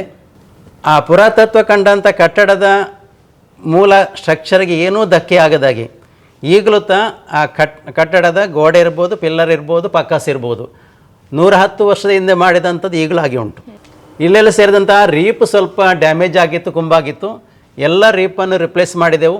ನಾವೆಲ್ಲ ಎಲ್ಲ ಓಲ್ಡ್ ಸ್ಟೂಡೆಂಟ್ಗಳು, ಹಿರಿಯ ವಿದ್ಯಾರ್ಥಿಗಳು ಸಾಗರದೋಪಾದಿಯಲ್ಲಿ ಬಂದರು. ನಾವು ಈ ರೀತಿ ಮಾಡುವಂತಾದಾಗ ನಮ್ಮ ಗಲ್ಫಲ್ಲಿ ಪಾಶ್ಚಿಮಾತ್ಯ ದೇಶದಲ್ಲಿದ್ದಂಥ ಒಬ್ಬ ಸ್ಟೂಡೆಂಟ್ ನಾವೊಂದು ಅಕೌಂಟ್ ಕ್ರಿಯೇಟ್ ಮಾಡಿದೆವು. ಕೂಡಲೇ 2 ಲಕ್ಷ ಒಬ್ಬ ಕ್ರೆಡಿಟ್ ಮಾಡಿದ. ನಮಗೆ ಆಶ್ಚರ್ಯ ಆಯ್ತಿದ್ದು, 2,000 20,000 ಅಂತ. ಆಗ ಹೇಳ್ದವ, ನಮಗೆ ತೊಂದರೆ ಇಲ್ಲ ಸರ್, ದುಡ್ಡಿನ ಮಟ್ಟಿಗೆ ತೊಂದರೆ ಇಲ್ಲ, ಆದರೆ ಆ ವಿದ್ಯಾಸಂಸ್ಥೆಯಲ್ಲಿ ನಾವು ಓದಿದ್ದರಿಂದ ಈಗ ಪಾಶ್ಚಿಮಾತ್ಯ ದೇಶದಲ್ಲಿ ಬೇಕಷ್ಟು ಸಂಪಾದನೆ ಮಾಡಿದಂಗೆ ಆಗಿದೆ, ಅದಕ್ಕೆ ನನ್ನ ಕೊಡುಗೆ ಕೊಟ್ಟೆ ಅಂತ ಹೇಳಿದೆ. ಆನಂತರ ಆ ರೀತಿ ಬಂತು ಸುಮಾರು ಒಂದು 17.5 ಲಕ್ಷ ಅಷ್ಟೇ ಅಮೌಂಟು ನಾವೊಂದು ಅಕೌಂಟ್ ಕ್ರಿಯೇಟ್ ಮಾಡಿದೆವು. ಅದಕ್ಕೆ ಜಮೆ ಆಯಿತು. ಎಲ್ಲ ಹಗಲು ರಾತ್ರಿ ಅನ್ನೋದೇ, ರಾತ್ರಿ 12 ಗಂಟೆ, ಪ್ರತಿ ದಿವಸ ರಾತ್ರಿ 12 ಗಂಟೆ ನಮ್ಮ ಮನೆಗೆ ಹೋಗುವಾಗ ಎಲ್ಲ ಹಂಚು ತೆಗೆದು ನಮ್ಮ ಟೀಚರ್ಸ್, ನಮ್ಮ ಸ್ಟೂಡೆಂಟ್, ನಮ್ಮ ಹಿರಿಯ ವಿದ್ಯಾರ್ಥಿಗಳು, ಎಲ್ಲ ಶಾಲಾಭಿಮಾನಿಗಳು ಆ ಹಂಚಲ್ಲಿದ್ದಂಥ ಪಾವಚನೆಲ್ಲ ಕೆರೆಸಿ ತೆಗಿಯೋರು. ಆನಂತರ ಅದಕ್ಕೆ ಅದೇ ಹಂಚು ಚೇಂಜ್ ಮಾಡಲಿಲ್ಲ. 110 ವರ್ಷ ಇದ್ದಂಥ ಹಂಚು ಅದನ್ನು ಸ್ವಲ್ಪನೇ ಚೇಂಜ್ ಮಾಡಲಿಲ್ಲ. ಅದರ ಪಾಮಚನೆ ತೆಗೆದು ಅದಕ್ಕೆ ಪೈಂಟ್ ಕೊಟ್ಟು ಕೆಲಸ ಮಾಡಿದೆವು, ಅದನ್ನು ಉಳಿಸಿಕೊಂಡೆವು. ಆನಂತರ ಈ ರೀತಿ ಮಟ್ಟಕ್ಕೆ ಬಂದರಿಂದ ನಮಗೆ ಮಾನ್ಯ ಶಾಸಕರು ಬಂದಿರಾಗ ಎಲ್ಲರೂ ಈ ಸಂಸ್ಥೆಯಲ್ಲಿ ಯಾರೆಲ್ಲ ವಿದ್ಯಾರ್ಚನೆ ಮಾಡಿದ್ದಾರ ಎಲ್ಲ ಅಧಿಕಾರಿಗಳು ಕೂಡ ಬಂದು ನಮಗೆ ಸಪೋರ್ಟ್ ಕೊಟ್ಟಿದ್ದಾರೆ. ಅದರಿಂದ ಗಟ್ಟಿಮುಟ್ಟಾದಂಥ ಸ್ಟ್ರಕ್ಚರ್, ಏನು ತೊಂದರೆ ಇಲ್ಲ, ಯಾವ ಪ್ರೋಗ್ರಾಮ್ ಮಾಡೋದಕ್ಕೂ ಸಮಸ್ಯೆ ಇಲ್ಲ. ಈಗ ಮೊನ್ನೆ ನಮಗೆ SLC ಪರೀಕ್ಷೆ 1, 2 ಇಡೀ ಪುತ್ತೂರು ತಾಲೂಕಲ್ಲಿ SLC ಪರೀಕ್ಷೆ 2 ಅಂತ ಅದು ಕೊಂಬೇಟಲ್ಲಿ. ಖಾಸಗಿ ಪರೀಕ್ಷೆ ಆಗಿರುವಾಗ ಏನೋ ನಾನು ಸ್ವಲ್ಪ ಸ್ಟ್ರಿಕ್ಟ್ ಇದ್ದೆ, ಅದು ಕೊಂಬೇಟು ಕೊಡುವರು ನಿಭಾಯಿಸಿಯಾರ ಅಂತ ಹೇಳ್ತಾರೆ. ಖಾಸಗಿ ವಿದ್ಯಾರ್ಥಿಗಳು ಬರೋದ್ರಿಂದ ನಮಗಿಂತ ದೊಡ್ಡ ಜಾಸ್ತಿ ಏಜ್ ಅಂತವ್ರು ಇರ್ತಾರೆ, ಅವ್ರು ಕೂಡ ಬರ್ತಾರೆ. ಸ್ವಲ್ಪ ನಾವು ಸ್ಟ್ರಿಕ್ಟ್ ಇರಲೇಬೇಕಾಗ್ತದೆ, ಅಂದರೆ ಮುಖವಾಡಾದ್ರೂ ಹಾಕಬೇಕಾಗ್ತದೆ. ಅಂತರ ಒಳಗೆ ಸ್ಟ್ರಿಕ್ಟ್ ಇಲ್ಲಾದರೂ ಮುಖವಾಡ ಹಾಕಿದ್ರು ಒಬ್ಬೊಬ್ಬ ಅವರ ಶಾಲೆಯಲ್ಲಿ ಪರೀಕ್ಷೆ ಆಗುವಾಗ ಯಾವುದೇ ಒಬ್ಬ ಪೇರೆಂಟ್ ಆಗಲಿ ವೆಹಿಕಲ್ ಆಗಿ ಗೇಟ್ನೊಳಗೆ ಬಿಡೋದಿಲ್ಲ, ಏನಸ ಮಾಡೋದು. ಪೊಲೀಸ್ನವ್ರು ಬರೋದಿಲ್ಲ, ಪೊಲೀಸ್ 10 ಗಂಟೆ ಮೇಲೆ. ನಮ್ಮ ದೈಹಿಕ ಶಿಕ್ಷಕರು ಬೇರೆ ಬಂದು ಆ ರೀತಿ ನಿಭಾಯಿಸ್ತೇವೆ. ಅಂತೂ ಕ್ರಮಬದ್ಧವಾಗಿ ಒಂದು ಶಿಸ್ತುಬದ್ಧ ಶಿಕ್ಷಣ ಅಂದರೆ ಕೊಂಬೇಟಲ್ಲಿ ಉಂಟು ಅಂತ ಹೇಳುವಂಥ ಮಟ್ಟಕ್ಕೆ ಬಂದೆವು. ಆನಂತರ ಈ 17 ಲಕ್ಷ ಆದ ನಂತರ ನೆಕ್ಸ್ಟ್ ಇಯರ್ 16.5 ಲಕ್ಷ ಗೌರ್ಮೆಂಟ್ ದಾನದ ಬಂತು. ನಮ್ಮೆಲ್ಲ ಕ್ಲಾಸ್ ರೂಮಿಗೆ ಅದೇ ರೀತಿ ವರಾಂಡಕ್ಕೆ ಟೈಲ್ಸ್ ಹಾಕುವಂಥ ಕೆಲಸ, ಅದೇ ರೀತಿ ಬಿಸಿ ಊಟದ ಮಕ್ಕಳಿಗೆ ಕೈ ತೊಳೆಯುವಂಥ ವ್ಯವಸ್ಥೆ, ಚರಂಡಿ ವ್ಯವಸ್ಥೆ ಎಲ್ಲ ಮಾಡಿದೆವು 16 ಲಕ್ಷದಲ್ಲಿ. ಆನಂತರ ನಾನು ಬಂದ 1 ತಿಂಗಳಲ್ಲಿ ಶಾಂತ ಶೆಟ್ಟಿ ಅಂತ ಇಲ್ಲಿ ಒಬ್ಬರು ಮ್ಯಾಥ್ಸ್ PCM ಟೀಚರ್ ಇದ್ದರು, ಎಕ್ಸ್ಪೈರ್ಡ್ ಆದರು. ಆದರೆ ಅವರ ಸೊಸೆ ನಾನು ಬಂದ ಕೂಡಲೇ ನಮ್ಮ ಸೊಸೆ ಅತ್ತೆ ಲೆಕ್ಕದಲ್ಲಿ ಒಂದು ಬಿಲ್ಡಿಂಗ್ ಕೊಡುವಂತ ಇದ್ದೇವಂತ ಒಂದು 20 ಲ್ಯಾಕ್ 20 ಲಕ್ಷ ತಂದು ಕೂಡಲೇ ಕೊಟ್ಟರು. ಆದ ಕಾರಣ ನಮ್ಮ ಈಗ ಏನು ಉಪ ಪ್ರಾಂಶುಪಾಲ ಚೇಂಬರ್ನ ಮೇಲ್ಭಾಗದಲ್ಲಿ ಸ್ಮಾರ್ಟ್ ಕ್ಲಾಸ್ 3 ಕೊಠಡಿ ಉಂಟು. ಆ 3 ಕೊಠಡಿ ಕೂಡ 20 ಲಕ್ಷ, ಅವರ ಸೊಸೆ 1 ಲಕ್ಷ, ಒಟ್ಟು 21 ಲಕ್ಷ ಕೊಟ್ಟು ಆ ಬಿಲ್ಡಿಂಗ್ ಕೂಡ ಕಂಪ್ಲೀಟ್ ಆಗಿದೆ. ಆದ ಕಾರಣ ಈಗ ಶಾಲೆಯ ಮುಂಭಾಗದಲ್ಲಿ ಬರುವಾಗಲೇ ಒಂದು ಉತ್ತಮವಾದ ವಿದ್ಯಾಸಂಸ್ಥೆ ಅಂತ ಒಂದು ಲುಕ್, ಒಂದು ಉತ್ತಮವಾದ ನೋಟ ಕೊಡಲಿಕ್ಕೆ ಅಂಥ ದಾನಿಗಳ ಸಹಾಯವಾಯಿತು. ಈ ವಿದ್ಯಾಸಂಸ್ಥೆಗೆ ಮುನ್ಸಿಪಾಲ್ಟಿಯಿಂದ ನೀರು ಬರ್ತದೆ, ಆದರೆ ಯಾವಾಗ ಬೇಕಾದರೂ ನಮಗೆ ನೀರು ಪಡಿಬೇಕಂತಾದಾಗ ನಮ್ಮ ಹಿರಿಯ ವಿದ್ಯಾರ್ಥಿಗಳು ಆ ರಿನೋವೇಷನ್ ಟೈಮಲ್ಲಿ ರಾತ್ರಿ ನೀವು ಯಾರಿಗೆ ತಿಳಿಸ್ಬೇಡಿ ನಾವಿದ್ದೇವೆ ಅಂತ ಬೋರ್ವೆಲ್ ಕೊರೆದ್ರು. ಇಲ್ಲಾಂದರೆ ಪರ್ಮಿಷನ್ ಏನು ಬೇಡ, ವಿದ್ಯಾಸಂಸ್ಥೆ ಶಾಲೆ ಜಾಗೆ ಯಾರ ಪರ್ಮಿಷನ್ ಬೇಡ ಅಂದರೆ ರಾತ್ರಿ ನಿಂತರೂ ಬೇಕಾಷ್ಟು ಅಗಾಧ ನೀರುಂಟು. ಈಗ ಎಷ್ಟು ಹೊತ್ತಿಗೆ ಬೇಕಾದರೂ ಮಕ್ಕಳಿಗೆ ಧಾರಾಳವಾಗಿ ಕುಡಿಯೋ ನೀರು. ಅದೇ ರೀತಿ ಮೊದಲು ಇಲ್ಲಿ ನಾನು ಬಂದ ಸ್ಟಾರ್ಟಿಂಗಲ್ಲಿ ಮಕ್ಕಳಿಗೆ ಕುಡಿಯೋ ನೀರು ಬೇಕಾದರೆ ನಮ್ಮ ಪರಿಚಾರಕರು ಚಿಕ್ಕ ಸ್ಟೀಲ್ ಡ್ರಮ್ಮಲ್ಲಿ ತುಂಬಿಸೋರು. ಬೆಳಗ್ಗೆ ಒಂದು 11 ಗಂಟೆ ನೀರು ಮುಗಿಯೋರು, ಸರ್ ನೀರಿಲ್ಲ, ಅವ್ರು ತಂದು ಹಾಕೋರು ಡ್ರಮ್ಮಿಗೆ. ಆದರೆ ಒಂದು 600-800 ಮಕ್ಕಳಿಗೆ ನೀರು ಬೇಕಂತ ಆದಾಗ ಸಾಧಾರಣ ಅಂದಾಜು ಆಗ್ತದೆ. ಅದನ್ನು ಮನಗಂಡು ನಾನು ಈ ರೀತಿ ಆಗಲ್ಲ, ಎಲ್ಲಾದರೂ ಟ್ಯಾಪ್ನ ವ್ಯವಸ್ಥೆ ಆಗಬೇಕು, ಎಲ್ಲ ಕಡೆ ನೀರು ಬೇಕು ಅಂತ ಈಗ ಒಂದು 5 ಕಡೆ RO ಪ್ಲ್ಯಾಂಟ್, ಎಲ್ಲ ದಾನಿಗಳದು 5 ಕಡೆ RO ಪ್ಲ್ಯಾಂಟ್ ಪರಿಶುದ್ಧ ನೀರು. ವಿವೇಕ್ ಅದು ಬೆಂಗಳೂರು ಒಂದು CS ಪಾಂಡೆ ಅಂತ ಅದನ್ನು ಕೊಡುವಂಥ ಕೆಲಸ ಮಾಡಿದರು. ಅದರೊಟ್ಟಿಗೆ ಒಂದು 3 ಲಕ್ಷ ಆಗ್ಬೋದು. ಆ ರೇಂಜಲ್ಲಿ ಒಂದು 10 ಕಂಪ್ಯೂಟರ್, ಮಕ್ಕಳಿಗೆ ಕಂಪ್ಯೂಟರ್ ಎಜುಕೇಷನ್ ಕೊಡಬೇಕು. ಅವ್ರು ಬಂದು ನಮ್ಮ ಟಾಲ್ಪ್ ಕಂಪ್ಯೂಟರ್ ನೋಡಿದ್ರು, ಎಷ್ಟು ಕಂಪ್ಯೂಟರ್ ಉಂಟು, ಆ ಕಂಪ್ಯೂಟರ್ ಸಾಕಾಗೋದಿಲ್ಲ ಅಂತ ಆದಾಗ ನಮಗೆ ಒಂದು ರೂಮ್ ಉಂಟು ಅಂತ ಹೇಳಿದೆ. ಆ ರೀತಿ ಒಂದು ಒಟ್ಟು 10-15 ಲಕ್ಷ ಆಗ್ಬೋದು. ಶುದ್ಧವಾದಂಥ 500 ಲೀಟರ್ ಕುಡಿಯೋ ನೀರು, 10 ಕಂಪ್ಯೂಟರ್ ಕೊಟ್ಟು ಅದನ್ನು ಕೊಟ್ಟರು. ಆ ರೀತಿ ಬರಬೇಕಾದ್ರೆ ನಮ್ಮ ಮಾನ್ಯ ಅಧ್ಯಕ್ಷರು ಸುರೇಶ್ ರೈ ಪಡ್ಡಂಬೈಲು ಅವರ ಸಹೋದರ ನನ್ನ ಫ್ರೆಂಡ್ ಅವರು, ಆ ಫ್ರೆಂಡ್ಶಿಪ್ಪಲ್ಲಿ ನನ್ನ ಅಣ್ಣ ಒಬ್ಬರು ಅಲ್ಲಿ ಅಧ್ಯಕ್ಷರಾಗಿದ್ದರು. ಆ ಶಾಲೆಗೆ ಹೋಗಿ ಕರ್ಕೊಂಡು ಬಂದರು. ಸರ್ ನಿಮಗೆ ಏನೆಲ್ಲ ಬೇಕು ಬರೆದು ಕೊಡಿ ಅಂತ ಹೇಳಿದ್ರು. ಎಲ್ಲ ಬರೆದು ಕೊಟ್ಟೆವು. ಸೋಲಾರ್ ಆಗಬೇಕು, ನೀರು ಬೇಕು, ತುಂಬ ಬೇಡಿಕೆ ಬರೆದು ಕೊಟ್ಟೆವು. ಈಗ ಸದ್ಯಕ್ಕೆ ಅಷ್ಟೊಂದು 10-15 ಲಕ್ಷದ ಕೊಡುಗೆ ಕೊಟ್ಟರು. ಅವರನ್ನೇ ಕರೆದೆವು. ಅವ್ರು ಹೇಳಿದ್ರು ನಾವು ಓಪನಿಂಗ್ ಅಂತ ಬೇಡ, ನಾವು ಜಸ್ಟ್ ಒಂದು ಮಕ್ಕಳ ಸಮ್ಮುಖದಲ್ಲಿ ಹಸ್ತಾಂತರ ಮಾಡೋದು. ಸರ್ ಅದನ್ನು ಮಾಡಿದೆವು. ಈ ರೀತಿ ದಾನಿಗಳು ನಾವು ಬೇಡಬೇಕು. ನಮ್ಮ ಸಂಸ್ಥೆ ಸರ್ಕಾರಿ ಸಂಸ್ಥೆ, ಇಲ್ಲಿ ಬಡತನಕ್ಕಿಂತ ಕಡಿಮೆ ಇರೋ ಮಕ್ಕಳು ಬರ್ತಾರೆ. ಎಲ್ಲ ಕಡೆಯಿಂದ ಸರ್ಕಾರಿ ಶಾಲೆಯಿಂದ ಬರೋದು ಯಾಕೆ, ಅಲ್ಲಿ ಸ್ವಲ್ಪ ನಮಗೆ ಎಜುಕೇಷನ್, ಉಚಿತ ಎಜುಕೇಷನ್ ಸಿಗ್ತಾ ಅಂತ. ಆಗ ಆ ನಮ್ಮ ಮಕ್ಕಳಿಗೆ ಖಾಸಗಿ ಸಂಸ್ಥೆಗಳು ಶೂ ಸಾಕ್ಸ್ ಟೈ ಬೂಟ್ ಕಟ್ಕೊಂಡು ಹೋಗ್ತಾರೆ, ಟೂರಿಗೆ ಹೋಗ್ತಾರೆ. ನಮಗೆ ಯಾವುದೇ ಲೋಪ ಆಗಬಾರ್ದು. ಆ ಖಾಸಗಿ ಸಂಸ್ಥೆಯಲ್ಲಿ ಸಿಕ್ಕುವಂಥ ಸವಲತ್ತು ಎಲ್ಲ ಕೂಡ ನಮ್ಮ ಮಕ್ಕಳಿಗೆ ಸಿಗಬೇಕು ಅನ್ನೋದೇ ಉದ್ದೇಶ. ಅದಕ್ಕೆ ಬೇಕಾಗಿ ಅದಕ್ಕಿಂತಲೂ ಉನ್ನತ ಮಟ್ಟದ ಎಜುಕೇಷನ್ ಕೊಡಬೇಕು ಅಂತ ನಾನು ಮನಸ್ಸಲ್ಲಿಟ್ಕೊಂಡೆ. ಸದ್ಯಕ್ಕೆ ಸಾಧ್ಯ ಆಗಿದೆ. ಇನ್ನು ಮುಂದಕ್ಕೆ ಅದನ್ನು ಉಳಿಸ್ಕೊಂಡು ಹೋಗಬೇಕು. ಯಾವುದೇ ಲೋಪ ಇಲ್ಲ, ಏನು ಎಲ್ಲ ಸವಲತ್ತು ಬೇಕಾ ಎಲ್ಲ ಕೂಡ ಪರಿಶುದ್ಧ ಕುಡಿಯೋ ನೀರು ಇರ್ಬೋದು, ಅಥವಾ ಸ್ಮಾರ್ಟ್ ಕ್ಲಾಸ್ ಇರ್ಬೋದು, ಕಂಪ್ಯೂಟರ್ ಎಜುಕೇಷನ್ ಇರ್ಬೋದು, ಎಲ್ಲವೂ ಕೂಡ ಏನೂ ಲೋಪ ಆಗಬಾರ್ದು. ಅದನ್ನು ಕೊಡ್ತಾ ಇದ್ದೇವೆ. ಇಷ್ಟನ್ನು ಮುಂದೆ ಕೂಡ ಹಾಗೆ ಆಗಬೇಕಂತ ನನ್ನ ಉದ್ದೇಶ. ಓಕೆ ಸರ್, ಇಷ್ಟೆಲ್ಲ ಅಭಿವೃದ್ಧಿಯನ್ನು ಮಾಡಬೇಕು ಅಂತ ಹೇಳಿದರೆ ಎಷ್ಟು ಕೋಟಿ ಅನುದಾನ ಬಂದಿರ್ಬೋದು ಅಂತ ನಿಮ್ಮ ಒಂದು ಅಧಿಕಾರಾವಧಿಯಲ್ಲಿ ಬೇಕಾದರೆ? ಇಲ್ಲಿ ನಮ್ಮ ಶಾಲೆಗೆ ಇಲಾಖೆ ಮತ್ತು ಇಲಾಖೆಯೇತರ ದಾನಿಗಳಿಂದ ಅಂದಾಜು ಪ್ರಕಾರ ಒಂದು ಈಗ 6 ವರ್ಷದಿಂದ 3 ಕೋಟಿ 20 ಲಕ್ಷಷ್ಟು ಕೆಲಸ ಕಾರ್ಯಗಳಾಯಿತು. ಸರ್, 32 ವರ್ಷಗಳ ಜರ್ನಿಯಲ್ಲಿ ಸಾವಿರಾರು ವಿದ್ಯಾರ್ಥಿಗಳಿಗೆ ಅಕ್ಷರಾಭ್ಯಾಸವನ್ನು ಕಲಿಸಿದ್ದೀರಾ ಸರ್. ಆ ವಿದ್ಯಾರ್ಥಿಗಳನ್ನು ಒಮ್ಮೆ ನೆನಪು ಮಾಡ್ಕೊಳ್ಳೋದಾದ್ರೆ, ಯಾರೆಲ್ಲ ಉನ್ನತ ಹುದ್ದೆಯಲ್ಲಿದ್ದಾರೆ, ಅವರ ಉಜ್ವಲವಾಗಿರುವಂಥ ಭವಿಷ್ಯದ ಬಗ್ಗೆ ಮಾತಾಡೋದಾದ್ರೆ ಸರ್? ನಾನು 93ನೇ ಇಸ್ವಿಯಲ್ಲಿ SDM ಹೈಸ್ಕೂಲ್ ಉಜಿರೆ ಅಲ್ಲಿ ಗೆಸ್ಟ್ ಟೀಚರ್ ಆಗಿದ್ದೆ. ಆವಾಗ ನನಗೆ ಗೌರವಧನ ಸ್ವಲ್ಪ ಕೊಡ್ತಿದ್ರು. ಆದರೆ ನಾನು ಎಲ್ಲ ವಿದ್ಯಾರ್ಥಿಗಳನ್ನು ಉತ್ತಮ ರೀತಿಯಲ್ಲಿ ವಿದ್ಯಾಭ್ಯಾಸ ಕೊಡಬೇಕು ಅನ್ನೋಂಥ ಉದ್ದೇಶ ಆಗಿತ್ತು. ಆವಾಗ 93ನೇ ಇಸ್ವಿಯಲ್ಲಿ ಕಲ್ತಂಥ ವಿದ್ಯಾರ್ಥಿಗಳು ಹೆಚ್ಚಿನವರು ಲಾಯರ್ಗಳಾಗಿದ್ದಾರೆ. ಕೆಲವೊಂದು 10-12 ಅಲ್ಲಿ ಧರ್ಮಸ್ಥಳದ 12 ಮಕ್ಕಳು ವೈದ್ಯಕೀಯ ವೃತ್ತಿ ಡಾಕ್ಟರ್ ಆಗಿ ಕರ್ತವ್ಯ ನಿರ್ವಹಿಸ್ತಾರೆ. ಅವ್ರ ನಾಲ್ದು ಎಲ್ಲ ಸರ್ ನಾವು ಬಂದೇ ಬರ್ತೇವೆ, ಎಷ್ಟೇ ಬ್ಯುಸಿ ಇದ್ದರೂ ನಿಮ್ಮ ಬೀಳ್ಕೊಡುಗೆ ಬಂದೇ ಬರ್ತೇವೆ ಅಂತ ಸೂಚನೆ ಕೊಟ್ಟಿದ್ದಾರೆ ಧರ್ಮಸ್ಥಳದ್ದು. ಆನಂತರ ಪ್ರಾಂತ್ಯಕ್ಕೆ ಹೋದಾಗ ಅಲ್ಲೊಂದು 5 ವರ್ಷ ಜರ್ನಿ. ಆ ಜರ್ನಿಯಲ್ಲಿದ್ದವರು ಸಾಧಾರಣವಾಗಿ ವೈದ್ಯಕೀಯ ವೃತ್ತಿಗೆ ಹೋಗಲಿಲ್ಲ. ಎಂಜಿನಿಯರ್ಗಳು ಹೆಚ್ಚಿನವರು ಅಲ್ಲಿ ಸಾಧಾರಣವಾಗಿ ಮುಸ್ಲಿಂ ಹೆಣ್ಣುಮಕ್ಕಳು ಹೆಚ್ಚಿನವರು ಲಾಯರ್ ವೃತ್ತಿಗೆ ಹೋದರು. ಬಾಯ್ಸ್ ಎಲ್ಲರೂ ಕೂಡ ಸ್ವಯಂಚಾಲಿತ ಆಟೋಮೊಬೈಲ್. ಈಗ ಮೂಡಬೇಗದ್ರು ಹೋದರೆ ಎಲ್ಲಿ ಕೂಡ ನಾನು ಟಿಕೆಟ್ ಕೊಡುವಾಗಿಲ್ಲ, ಬಸ್ಸಲ್ಲಿರ್ಬೋದು ಆಟೋದಲ್ಲಿರ್ಬೋದು, ಸರ್ ಬನ್ನಿ ಅಂತ. ನನಗೆ ಅವ್ರು ಸಿಕ್ಕೋದಿಲ್ಲ, ಆದರೆ ಅವರು ನನ್ನ ಮುಖ ನೋಡಿಕೊಂಡು ಸರ್ ಆವತ್ತಿನಾಗೆ ಇದ್ದರೆ ಚೇಂಜ್ ಆಗಿಲ್ವಾ ಅಂತ ಕರೆದು ಆ ರೀತಿ ಕೊಂಡೋಗುವಂಥ ವ್ಯವಸ್ಥೆ ಮಾಡ್ತಾರೆ. ಅಲ್ಲಿರುವಾಗ ಮದುವೆ ಆಯಿತು. ನಾನು ವಿದ್ಯಾರ್ಥಿಗಳಿಗೆ ಇನ್ವಿಟೇಷನ್ ಕೊಡಲಿಲ್ಲ, ಆದರೆ ಬಸ್ ಮಾಡಿ ಬಂದರು ಅವರು ಮೂಡುಬಿದ್ರೆಯಲ್ಲಿ. ಅಷ್ಟು ನಾನು ಜೋರಿದ್ದೆ, ಆದರೆ ಆನಂತರ ಕರೆದು ಬೆನ್ನು ತಟ್ಟಿ ಮಾತಾಡ್ತಿದ್ದೆ ಅವರಲ್ಲಿ. ಅಷ್ಟು ಪ್ರೀತಿ ಇಟ್ಕೊಂಡಿದ್ದಾರೆ ಅವರು, ಈಗಲೂ ಅಂಥದ್ದೇ ಪ್ರೀತಿ ಇಟ್ಟುಕೊಂಡಿದ್ದಾರೆ, ಆ ಮಟ್ಟಕ್ಕೆ ಏರಿದ್ದಾರೆ. ಆನಂತರ ಪಾಪೆಮೇಜಲ್ಲಿ ಬಂದೆ. ಪುತ್ತೂರು ತಾಲೂಕಿಗೆ ಬರಬೇಕಂತಲ್ಲ, ಒಂದು ಟ್ರಾನ್ಸ್ಫರ್ ಹಾಕುವಂತ ಬಂದೆ. ಆಟೋಮ್ಯಾಟಿಕ್ ಟ್ರಾನ್ಸ್ಫರ್ ಸಿಕ್ಕಿತ್ತು. ಈಗಾದರೆ ಟ್ರಾನ್ಸ್ಫರ್ ತುಂಬ ಒದ್ದಾಟ ಮಾಡಬೇಕು, ಸಿಕ್ಕಿತ್ತು, ಬಂದೆ. ಇಲ್ಲಿ ಬಂದಾಗ ಒಂದು 10-22 ವರ್ಷದಲ್ಲಿ ನಾನು ಪಾಪೆಮೇಜಲ್ಲಿ ಸ್ವಂತ ಮನೆಯಾಗಿ ಕಂಡುಕೊಂಡ ನನ್ನ 2ನೇ ಮನೆ ಅಂದರೆ ಪಾಪೆಮೇಜಲ್. ಹಗಲು ರಾತ್ರಿ ಅಂದರೆ ಅಲ್ಲೇ ಇರೋದು, ಏನು ಸಮಸ್ಯೆ ಇಲ್ಲ ನನಗೆ. ಅಲ್ಲಿದ್ದಂಥ ಪ್ರತಿಯೊಂದು ಮಗುವಿನ ಹೆತ್ತವರ ಮನೆ ಕೂಡ ಗೊತ್ತು ನನಗೆ, ಇಂಥ ಕಡೆ ಗೊತ್ತುಂಟು. ಎಲ್ಲರೂ ಕೂಡ ನನ್ನ ಕುಟುಂಬದ ಮನೆಯವರಾಗಿ ಈಗಲೂ ಅಂಥ ಬಾಂಧವ್ಯ ಇಟ್ಟುಕೊಂಡಿದ್ದೇವೆ. ಅಲ್ಲಿದ್ದಂಥ ವಿದ್ಯಾರ್ಥಿಗಳು ಎಷ್ಟು ಮೇಲ ಮಟ್ಟಕ್ಕೆ ಹೋದ್ರಂದರೆ ಹೆಚ್ಚಿನವರು PhD ಆದರು. ಆ ರೀತಿ ಡಾಕ್ಟರೇಟ್ ಆಗಿ ಅವರನ್ನು ಅಭಿನಂದಿಸೋ ಕಾರ್ಯಕ್ಕೆ ನನ್ನಲ್ಲಿ ಕರೆದ್ರು ಪಾಪೆಮೇಜಲ್ಗೆ. ನಾನು ಹೋದೆ. ಅಂದರೆ ಮತ್ತೊಬ್ಬ ವಿದ್ಯಾರ್ಥಿ ತುಂಬ ಸೈಲೆಂಟ್ ಮಾತನಾಡುವ ತಾಹ ಕಲೀಲ ಅಂತ, ಪ್ರಶ್ನೆ ಕೇಳಿದ್ರೆ ಮಾತ್ರ ತಲೆ ಎತ್ತು ಅವನು. ಆನಂತರ ಡಿಗ್ರಿ ಮಾಡಿದ, ಲಾ ಮಾಡಿದ. CA ಮಾಡಲಿಕ್ಕೆ ಹೋದ. CA ಮಾಡಲಿಕ್ಕೆ ಕಷ್ಟ ಆಯ್ತಿದ್ದಲ್ಲಿ ಲಾ ಕಲ್ತ. ಈಗ ಕಡೂರಲ್ಲಿ ಜಡ್ಜ್ ಆಗಿದ್ದಾನೆ, ನ್ಯಾಯಾಧೀಶನಾಗಿದ್ದಾನೆ. ತುಂಬ ಖುಷಿ ಆಯಿತು. ಮೊನ್ನೆ ಬಂದು ಸರ್ ನಾನು ನೀವು ಅಷ್ಟು ಮಾಡಿದ್ದರಿಂದ ಈ ಮಟ್ಟಿಗೆ ಬರಲಿಕ್ಕಾಯ್ತು ಅಂತ ಆಶೀರ್ವಾದ ಪಡ್ಕೊಂಡು ಅಂತ ತುಂಬ ಖುಷಿ ಆಯ್ತು ನನಗೆ. ಅಂಥ ವಿದ್ಯಾರ್ಥಿಗಳು ಪಾಪೆಮೇಜಲ್ಲಿದ್ದಾರೆ. ಮೊನ್ನೆ ತಾನೇ ಮಿಸ್ ಇಂಡಿಯಾ ಅಂತ ಒಂದು ಕಾಂಪಿಟೇಷನ್ ಆಯ್ತಂತೆ.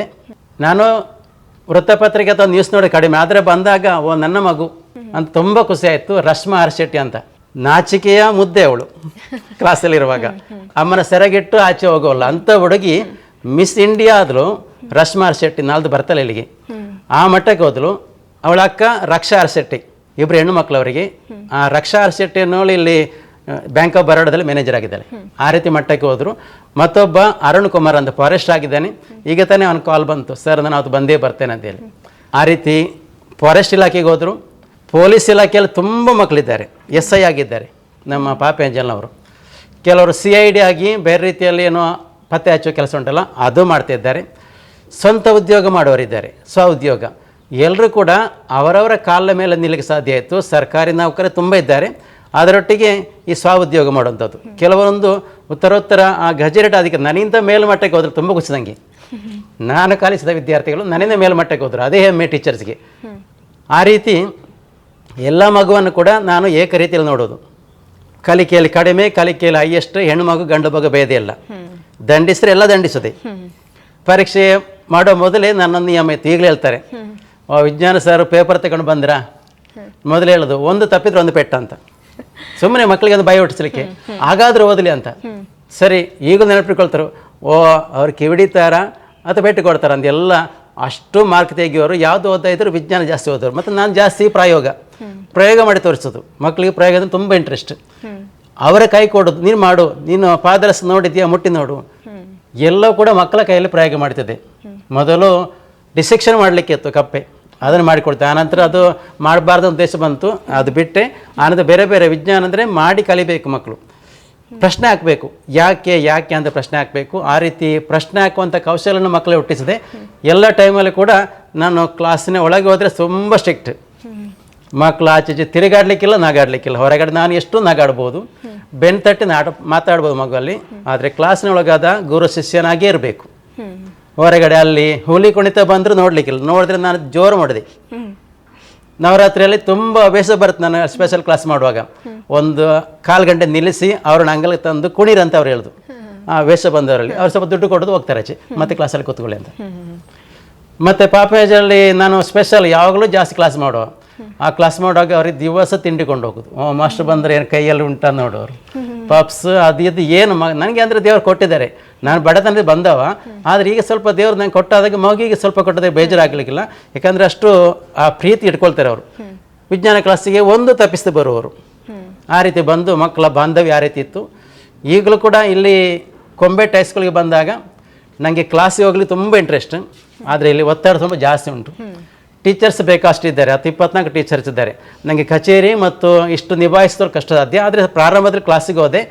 ಕ್ಲಾಸಿಗೆ ಹೋಗಿದ್ರು ಬೇಸಿಗೆ ಟೈಮಲ್ಲಿ ಟೀಚರ್ಸ್ ಕ್ಲಾಸ್ ಮಾಡ್ತಾರೆ, ಅವ್ರಿಗೇನು ಬೇಕು ತಿನ್ನಲಿಕ್ಕೆ ಬೇಕು ಅದನ್ನು ತಂದು ಕೊಡೋ ಕೆಲಸ ಮಾಡ್ತೀವಿ.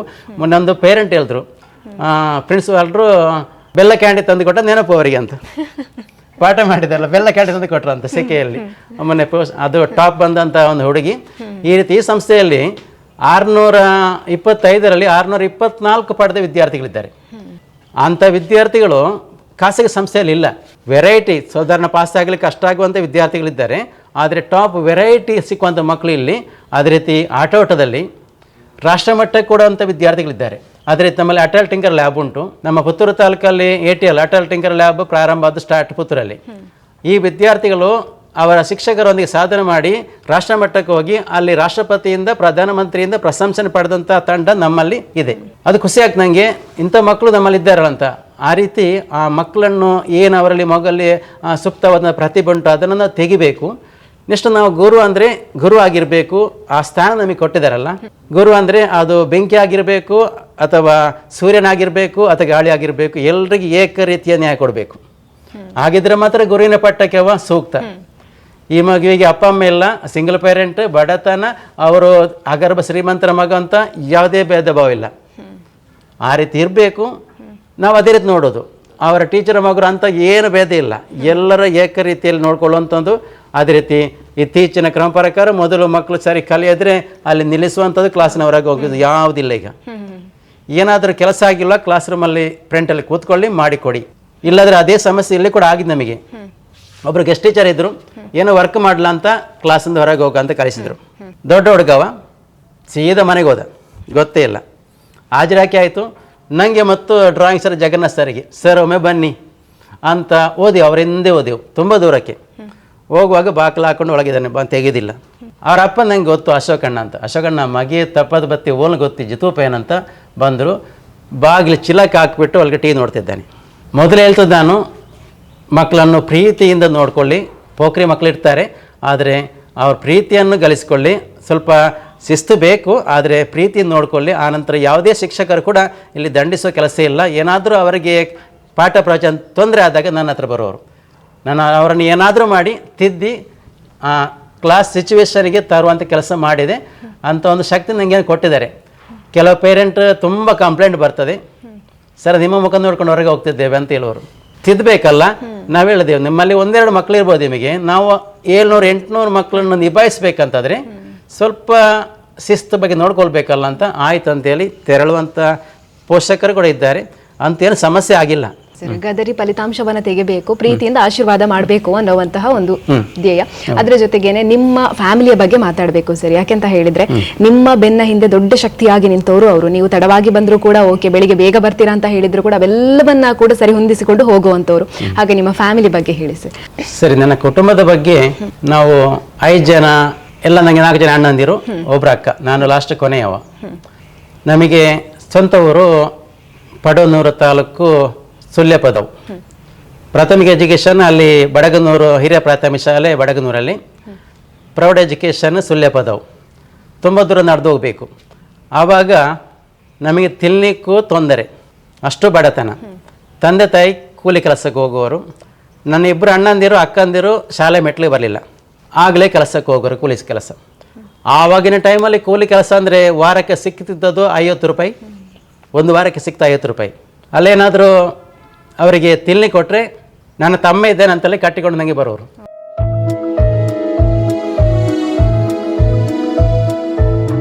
ಆ ಮಟ್ಟದಲ್ಲಿ ತುಂಬ ಬಡತನದಲ್ಲಿ ಓದಿದೆ. ಓದಲಿಕ್ಕೆ ಕರೆಂಟ್ ಇಲ್ಲ, ಮೂಲೆಯಲ್ಲಿನ ಮಾಡು. ಅಕ್ಕಂದಿರು ಅಣ್ಣಂದಿರು ಕೆಲಸ ಮಾಡಿ ಬಂದಾಗ ತ್ರಾಸಾಗ್ತಿ ಬೇಗ ಮಲಗುವವರು, ತಂದೆ ಕೂಡ ಬೇಗ ಮಲಗುವವರು. ಸರಿ, ನಾನು ಹೊರಗಡೆ ಜಗಲಿಯಲ್ಲಿ ಚಿಮಿನಿ ದೀಪ ಹ್ಯಾಂಗ್ ಮಾಡಿ ಅಲ್ಲಿ ಓದೋದು. ತುಂಬ ಕಾಡು, ನನಗೆ ಓದಲಿಕ್ಕೆ ಆಚೆ ಈಚೆ ಹೊರಗಿನ ಸೌಂಡ್ ಕೇಳಬಾರ್ದಲ್ಲ, ಏಕರೀತಿ ಸೌಂಡ್ ಬೇಕಂತ ಚಿಕ್ಕ ರೇಡಿಯೋ ಆನ್ ಇಡೋದು. ರೇಡಿಯೋದ ಬಗ್ಗೆ ನಾನು ಗಮನ ಕೊಡ್ತಿರಲಿಲ್ಲ, ಆದರೆ ಏನೋ ಮಾತಾಡ್ತಿದ್ದಾರೆ ಅಂತ ಅದರಷ್ಟಕ್ಕೆ ಇರ್ತದೆ. SLC ಇರುವಾಗ ಸಾಧಾರಣ ಒಂದು 10-11 ಗಂಟೆ ಓದ್ತಿದ್ದೆ. ಆನಂತರ PUC ಡಿಗ್ರಿ ಬಂದಾಗ ನಾನು 12-1 ಗಂಟೆ ತನಕ ಓದೋದು. ನನ್ನ ತಂದೆ ಮಧ್ಯದಲ್ಲಿ ಎದ್ದುಕೊಂಡು ನನ್ನ ಓದ್ತಾ ಜಪ್ಪುಲ ಅಂತ ಹೇಳ್ತಿದ್ರು. ಈಗಿನ ಮಕ್ಕಳೇ ಓದು ಅಂತ ಹೇಳಬೇಕು. ಅಂತೂ ಓದ್ತಾ ಇದೆ. ತುಂಬ ದೂರದಿಂದ ಸುಳ್ಯಪದೆಯಿಂದ ಬಸ್ ಹತ್ತಿ ಬರಬೇಕು. ಅದು ನಾನು ಸೈನ್ಸ್ ತಗೊಂಡದ್ದು ವಿವೇಕಾನಂದ ಕಾಲೇಜ್. ಅಲ್ಲಿ ಕೂಡ ನನಗೆ ಲೆಕ್ಚರ್ಸ್ ತುಂಬ ಸಪೋರ್ಟ್ ಮಾಡಿದರು. ಆ ರೀತಿ ನನ್ನ ಪೇರೆಂಟ್ಸ್ ಅಂದ್ರೆ ಆ ರೀತಿ ಇದ್ದರು. ನನಗೆ ಓದಲಿಕ್ಕೆ ಅವರಿಗೆ ತಿನ್ನೋದೇ ಗೊತ್ತಿಲ್ಲ. ನನಗೆ ಸ್ವಲ್ಪ ಇದ್ದ ದುಡ್ಡನ್ನು ಕಟ್ಟಿ ಕೊಂಡೋಗಂತ. ಆ ಓದುವಾಗ PUC ಡಿಗ್ರಿ ಮಾಡುವಾಗ ನನಗೆ 10-20 ರೂಪಾಯಿ ಕೊಡೋರು ಅವರು. ಬಸ್ಸಿಗೆ ಆಗಬೇಕು, ಬಸ್ ಪಾಸ್ ಇತ್ತು. ಇಲ್ಲಿ ನಮ್ಮ ವಿವೇಕಾನಂದ ಪಕ್ಕದಲ್ಲಿ ಕ್ಯಾಂಟೀನ್ ಇತ್ತು. ನಾನು ಹಾಲು ಕಷಾಯ ಕುಡಿಯೋದು ಮಧ್ಯಾಹ್ನ. ನನ್ನ ಫ್ರೆಂಡ್ಸ್ ಅಂತ ಬನ್ಸ್ನಿಲ್ಲ ಅಂತ 10 ರೂಪಾಯಿ ಕೊಟ್ಟಿದ್ದಾರೆ. ಈಗ ಅವರು ಡಾಕ್ಟರ್ ಆಗಿದ್ದಾರೆ. ನಾನು ಅಲ್ಲಿಗೆ ಹೋಗ್ತೇನೆ. ಅವ್ರು ಹೋದಾಗ ಎಷ್ಟು ಭಾವೋದ್ಯೋಗ ಆಗ್ತಾರೆ ಅಂದರೆ ವಸಂತ ಬಂದಿ ಅಂತ ಹೇಳೋರು. ಆಗ ನಾನು ಹೇಳೋದು, ಏನು ಮರತ್ತೀಜಿ ಅವು ಅಪಕದ್ದ ಅಂತ ಹೇಳುವರು. ಅಷ್ಟು ಬಡತನ ಇತ್ತು. ಈಗ ತೊಂದರೆ ಇಲ್ಲ. ಸ್ಟಾರ್ಟಿಂಗಲ್ಲಿ ನಾನು ಲೈನ್ ಸೇಲ್ ಆಗುವಾಗ ನನಗೆ ಸ್ವಲ್ಪ ದುಡ್ಡು ಆಗ್ತಾಯಿತ್ತು. ಸ್ಟಾರ್ಟಿಂಗ್ ಶಿಕ್ಷಣ ಇದು ಟೀಚರಾಗಿ ಬಂದಾಗ 600 ರೂಪಾಯಿ. 600 ರೂಪಾಯಲ್ಲಿ ನಿಭಾಯಿಸಿದೆ. ಅದರಲ್ಲಿ ರೂಮ್ ರೆಂಟ್ ಜಾಸ್ತಿ ಇತ್ತು. ನಾವಿಬ್ಬರು ಸೇರಿ 800 ರೂಪಾಯಿ ಕೊಟ್ಟಿದ್ದೆ ರೂಮಿಗೆ. ಸಂಬಳ ಇರೋದು 600 ರೂಪಾಯಿ, ರೂಮಿಗೆ 800 ರೂಪಾಯಿ ಕೊಟ್ಟಿದ್ದೆ. ಇಬ್ಬರು ಸೇರಿ ಏನೋ ಮಾಡಿದೆವು.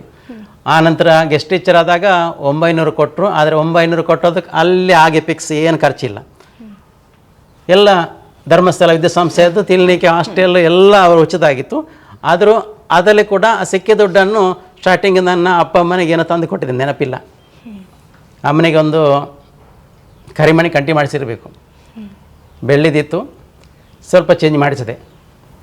ಅವರು ವಸಂತ ಬರ್ತಾನೆ ತುಂಬ ಪ್ರೀತಿಯಿಂದ ಕಾಯೋರು. ಅಮ್ಮ ಸ್ಪೆಷಲ್ ಏನೋ ತಿಂಡಿ ಮಾಡಿ ಇಡುವರು. ಅಷ್ಟೇ ಬೈತಿದ್ರು, ಅಷ್ಟೇ ಪ್ರೀತಿಯಿಂದ ಬೈತಿದ್ರು. ಆದರೆ ಅಪ್ಪ ಒಂದು ಬೈಲಿಲ್ಲ. ಅದಷ್ಟು ನನ್ನ ಫ್ಯಾಮಿಲಿ ಬಗ್ಗೆ. ಓಕೆ ಸರ್, ಮ್ಯಾರೇಜ್ ಆದಮೇಲೆ ಅವರ ಬಗ್ಗೆನೂ ಹೇಳಬೇಕು ಸರ್. ಯಾಕೆಂತ ಹೇಳಿದ್ರೆ ಇವಾಗ ಜೊತೆಯಾಗಿದ್ದಾರೆ, ಮಕ್ಕಳು ಇದ್ದಾರೆ, ಅವ್ರ ಬಗ್ಗೆ ಹೇಳಿ ಸರ್. ಪ್ರಾಂತೀಯ ಪ್ರೌಢಶಾಲೆಯಲ್ಲಿ ನಾನು ಓದ್ತಿರುವಾಗ ಅಲ್ಲಿ ಆ ಪ್ರಾಂತೀಯ ಒಬ್ಬರು ಬ್ಯಾಂಕಿನವರು ನಿಮ್ಮ ಕಾಸ್ಟ್ನವರೊಬ್ಬರು ಟೀಚರ್ ಇದ್ದಾರಂತ ಮಾಹಿತಿ ಕೊಟ್ಟರು. ಆಗ ನೇರ ಮಾತಾಡಲಿಕ್ಕೆ ಹೆದರಿಕೆ.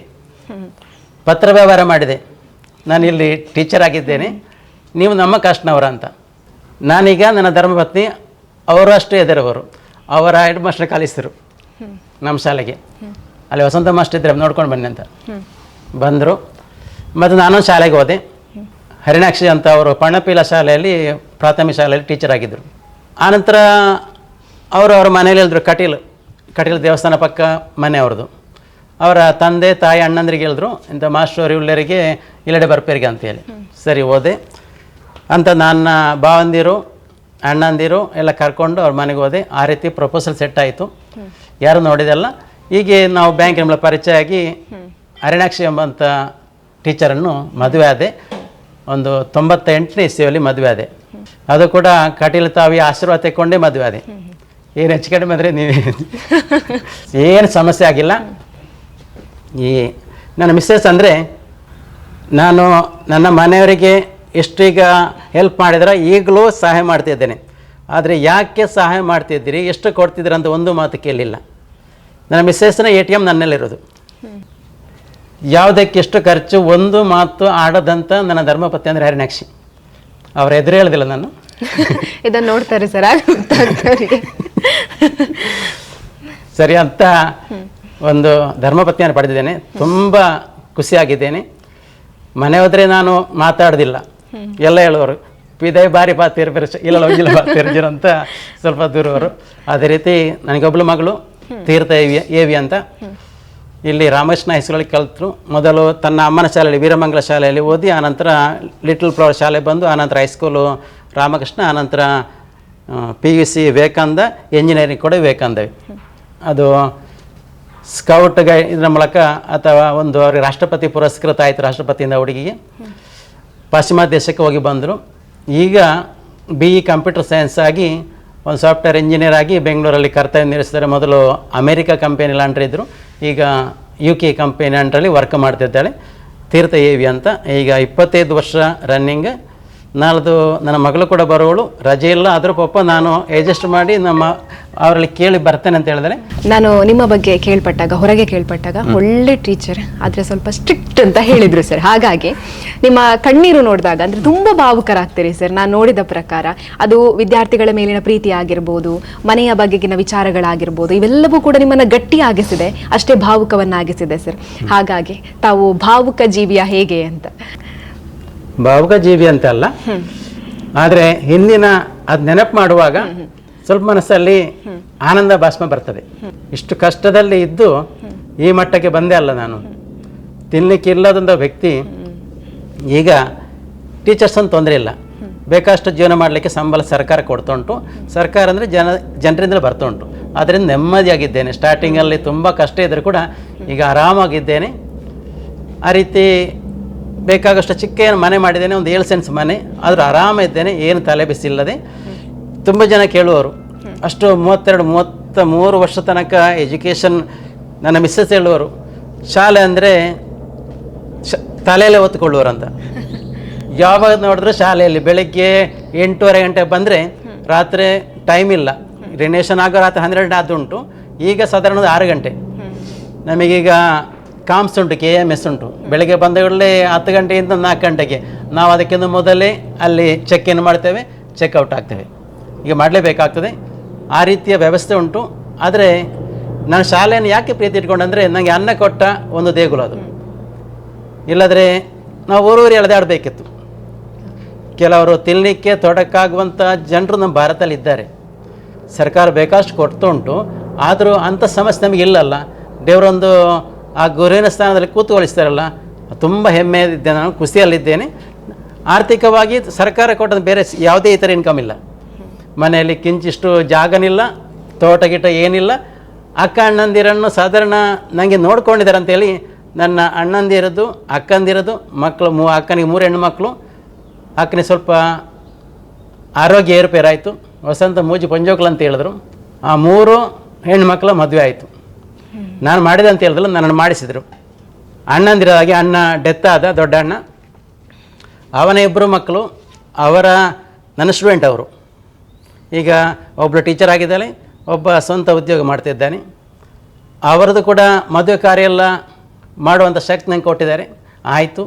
ಆನಂತರ ಮತ್ತೊಬ್ಬ ಅಣ್ಣ, ಅವನ ಮಗನ ಮದುವೆ ಆಯಿತು. ಈ ರೀತಿ ನನ್ನಿಂದ ಆಗುವಂಥ ಏನು ಹೆಲ್ಪ್ ಆಗಬೇಕೋ ಅದನ್ನು ಕೊಡ್ತಾ ಇದ್ದೇನೆ. ಅದಕ್ಕೆ ನನ್ನ ಧರ್ಮಪತ್ನಿ ಇನ್ನೂ ಕೂಡ ನಿಮ್ಮ ಸಂಬಂಧ ನೋಡ್ತೀರಂತ ಒಂದು ಮಾತಾಡಲಿಲ್ಲ. ಅದಕ್ಕೆ ನನಗೆ ಕಟೀಲ್ ತಾಯಿ ಬಂದಿರಬೇಕಿರ್ಬೋದು. Okay sir. ಪ್ರೀತಿಯ ವಿದ್ಯಾಸಂಸ್ಥೆ, ಪ್ರೀತಿಯ ಮಕ್ಕಳಿಂದ, ಇವೆಲ್ಲದರಿಂದ ಕೂಡ ವಿದಾಯ ಹೇಳುವಂಥ ಹೊತ್ತು ಸರ್. ಹಾಗಾಗಿ ಮನಸ್ಸು ಈ ಹೊತ್ತಿಗೆ ತುಂಬಾ ಭಾರ ಆಗಿರುತ್ತೆ. ಯಾಕೆಂತ ಹೇಳಿದರೆ 32 ವರ್ಷಗಳ ಜರ್ನಿ ಮಕ್ಕಳೊಟ್ಟಿಗೆ ಕಳೆದಿದ್ದೀರಾ. ಈ ಒಂದು ವಿದ್ಯಾಸಂಸ್ಥೆಯಲ್ಲಿ 6 ವರ್ಷಗಳ ಕಾಲ ಸೇವೆಯನ್ನು ಸಲ್ಲಿಸಿದ್ದೀರಾ ಸರ್. ಹಾಗಾಗಿ ಈ ಹೊತ್ತಿಗೆ ಮನಸ್ಸು ಎಷ್ಟು ಭಾರವಾಗಿದೆ. ನಾವು ವಸಂತ ಅಭಿವಂದನಂ ಕಾರ್ಯಕ್ರಮ ಅದರ ಬಗ್ಗೆ ಕೂಡ ಹೇಳೋದಾದ್ರೆ ಸರ್. 33 ವರ್ಷ ಶಿಕ್ಷಕ, ಮುಖ್ಯ ಶಿಕ್ಷಕನಾಗಿ ಕರ್ತವ್ಯ ನಿರ್ವಹಿಸಿದೆ. ಎಲ್ಲರೂ ಹೇಳೋರು, ಬೆಳಗ್ಗೆ ಎದ್ದು ಶಾಲೆ ಹೊರಟ್ರೆ ಸಂಜೆ ಎಷ್ಟು ಲೇಟ್ ಆದರೂ ಶಾಲೆಯದ್ದೇ ನೆನಪು, ಮನೆ ನೆನಪು ಕಡಿಮೆ ಅಂತ. ಎಲ್ಲರೂ ಇನ್ನು ನಿಮಗೆ ತೊಂದರೆ ಆದಿತ್ತು, ಸಮಸ್ಯೆ ಆದಿತ್ತು ಅಂತ ಎಲ್ಲ ಸ್ನೇಹಿತರು ಹೇಳುವರು. ಏನು ಮಾಡ್ತೀರಿ, ಏನು ಪ್ಲ್ಯಾನ್ ಮಾಡಿದಿರಿ? ಸದ್ಯಕ್ಕೆ ಏನು ಪ್ಲ್ಯಾನ್ ಮಾಡಲಿಲ್ಲ. ಕೆಲವೆಲ್ಲ ರಿಟೈರ್ಡ್ ಆಗುವಾಗ ಒಂದು ಸ್ವಲ್ಪ ತೋಟ ಜಾಗನ ಏನಾದರೂ ಒಂದು ಸೈಡ್ ಬೇಕು ಅಂತ ಹೇಳಿದ್ರು. ನಾನು ಸದ್ಯಕ್ಕೆ ಏನೂ ರೆಡಿ ಮಾಡಲಿಲ್ಲ. ಎಲ್ಲರ ಕೇಳೋರು ಹೇಳಿದ್ರು, ನನ್ನ ಮಗಳ ಒಂದು ಮದುವೆ ಮಾಡ್ತೇನೆ, ಆ ನಂತರ ಏನಾಗಬೇಕಂತ ದೇವರ ಇಚ್ಛೆ ಉಂಟು ಅದನ್ನ ಮಾಡ್ಕೊಳ್ತೇನೆ ಅಂತ. ನಿವೃತ್ತಿಯ ನಂತರ ಏನಾಗಬೇಕಂತ ಯಾವುದೇ ಪ್ಲ್ಯಾನ್ ಮಾಡಲಿಲ್ಲ. ನನ್ನ ದೊಡ್ಡ ತಾಯಿಯ ಮಗ, ಅಣ್ಣನ ಮಗಳು, ಅವಳು ಇಂಜಿನಿಯರ್ ಆಗಿದ್ದಾಳೆ. ಅವಳ ಗಂಡ ಅಪೋಲೋ ಮೆಡಿಕಲ್ ಸೆಂಟರ್ನ ಡೀನ್ ಆಗಿದ್ದಾನೆ. ಮಾಮ, ನೀವು ಏನು ಕೆಲಸ ಮಾಡಬೇಡಿ, ಬೆಂಗಳೂರು ಬಂದು ಕೂತ್ಕೊಳ್ಳಿ, ನೀವು ಬೇಕಾಗುವಂಥ ವರ್ಕ್ ನಾನು ಕೊಡ್ತೇನೆ, ಏನು ಆಚೆ ಈಚೆ ಟೆನ್ಷನ್ ಬೇಡ, ಜಸ್ಟ್ ಒಂದು ಅಬ್ಸರ್ವ್ ಮಾಡಿ ಸಾಕು. ಇಷ್ಟು ಮೆಡಿಕಲ್ ಸೆಂಟರ್ಗಳುಂಟು, ಯಾವ್ಯಾವ ಕಡೆ ಏನು ಅಪೋಲೋ ಮೆಡಿಕಲ್ ಸೆಂಟರ್ ಆಗ್ತಾ ಅಂತ ಜಸ್ಟ್ ಒಮ್ಮೆ ವ್ಯೂ ಮಾಡಿ ಸಾಕು. ಆಯಿತು, ನೋಡೋ ವಿನಯ್ ಅಂತ ಹೇಳಿದ್ದೇನೆ ಡಾಕ್ಟರ್. ಆಚೆ ಶಿವಮೊಗ್ಗಕ್ಕೆ ಹೋದರೆ ಅವ KMFನ MD ಆಗಿದ್ದಾನೆ. ಮತ್ತೊಬ್ಬಳು ಅಣ್ಣನ ಮಗಳ ಗಂಡ ಸುರೇಶ್ ಅಂತ. ಮಾಮ, ಶಿವಮೊಗ್ಗ ಬರ್ತೀರಾ? ನಿಮಗೇನು ವ್ಯವಸ್ಥೆ ಬೇಕು ಎಲ್ಲ ಮಾಡ್ತೇನೆ.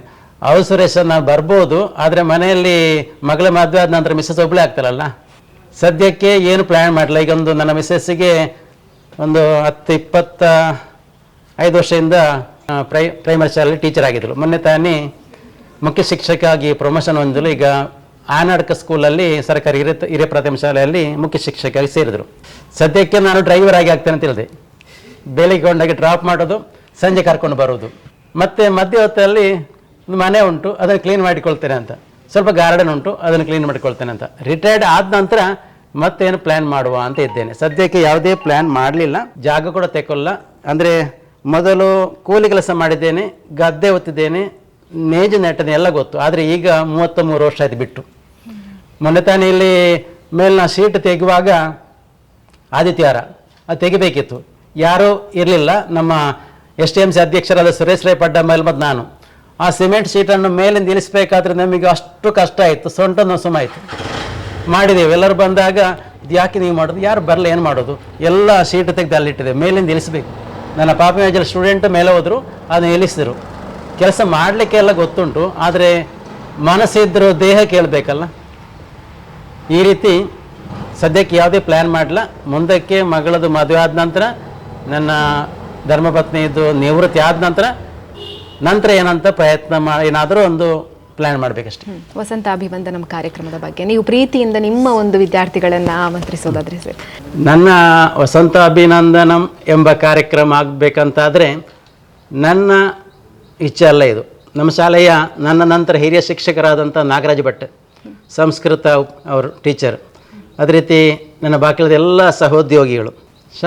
ಶಾಲೆಗೆ ಆದಿತ್ಯವರೆಲ್ಲ ನೈಟ್ ಇಲ್ಲ, ಇಷ್ಟೊತ್ತು ಬಂದಾಗ ನಾ ಸುಮ್ಮನೆ ಅವರನ್ನು ಕಲಿಸ್ಕೊಡೋದಾ, ಏನಾದರೂ ಸ್ಪೆಷಲ್ ಒಂದು ಕಲಿಸ್ಕೊಡು ಅಂತ ಅವರೇ ಮಾತಾಡ್ತಾರೆ. ನಳಿಕೆಯಲ್ಲಿಲ್ಲ, ಏನು ಬೇಕಾದರೂ ಮಾಡಿ ಸರ್, ನಾನು ಏನು ಮಾಡಬೇಕಂತ ಹೇಳೋದಿಲ್ಲ. ಆ ರೀತಿ ಆ ವರ್ಡನ್ನು ಅವರು ಹಾಕಿದ್ದು, ನಾನಲ್ಲ, ಅವರು ಸಂಸ್ಕೃತ ಮಾಸ್ಟರ್ ಅವರು ವರ್ಡ್ ಅವರು ಹಾಕಿದ್ರು.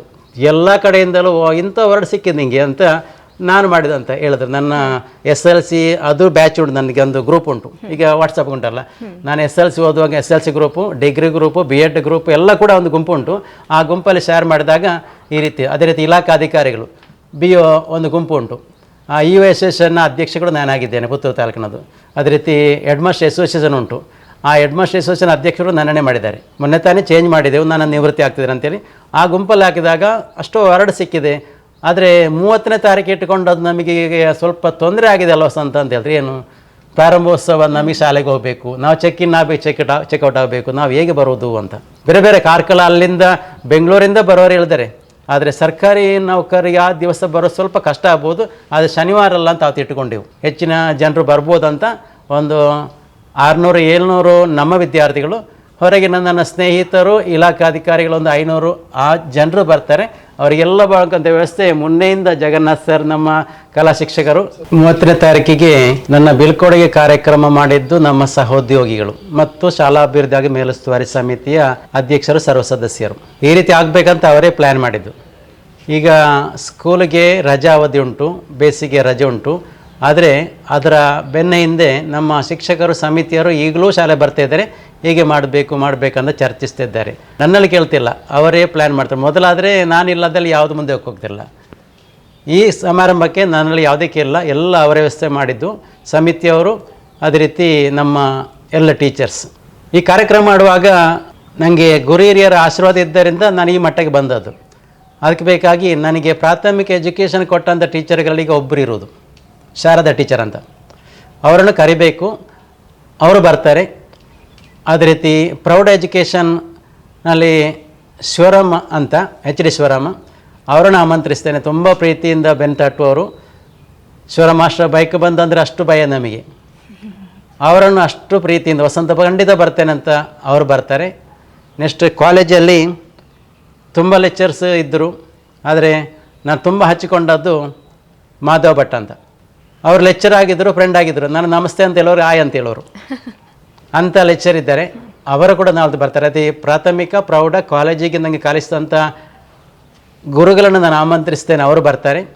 ಅದೇ ರೀತಿ ಮಾನ್ಯ ಶಾಸಕರು, ಅವರು ಇದೇ ಸಂಸ್ಥೆಯಲ್ಲಿ ಓದಿದವರು, ನಾನು ಬೇರೆ ಸಂಸ್ಥೆಯಲ್ಲಿ ಓದಿದ್ದು.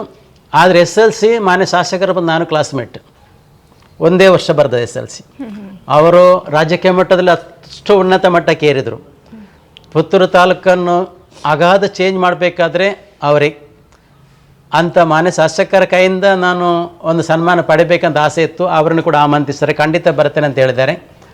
ಮಾನ್ಯ ಉಪನಿರ್ದೇಶಕರು ಶಶಿಧರ್ GS ಅವರಿಲ್ಲಿ BO ಆಗಿರುವಾಗ ಎಲ್ಲ ಟೀಚರ್ಸ್ ಹೆಸರು ಅವರ ನಾಳೆಗೆ ತುದಿಯಲ್ಲಿ. ಸರ್ ನೆನಪಾದರೆ ಎಲ್ಲ ನೆನಪುಂಟು. ಮೊನ್ನೆ ಹೋದಾಗ ಮೊನ್ನೆ ಫೋನ್ ಮಾಡಾಗ ವಸಂತ 30ಕ್ಕೆಲ್ಲ ಬರ್ತೇನೆ, DDPI ಅವರು ಉಪನಿರ್ದೇಶಕರು ಅಂತ ಉಪನಿರ್ದೇಶಕರು ಕೂಡ ಬರ್ತಾರೆ.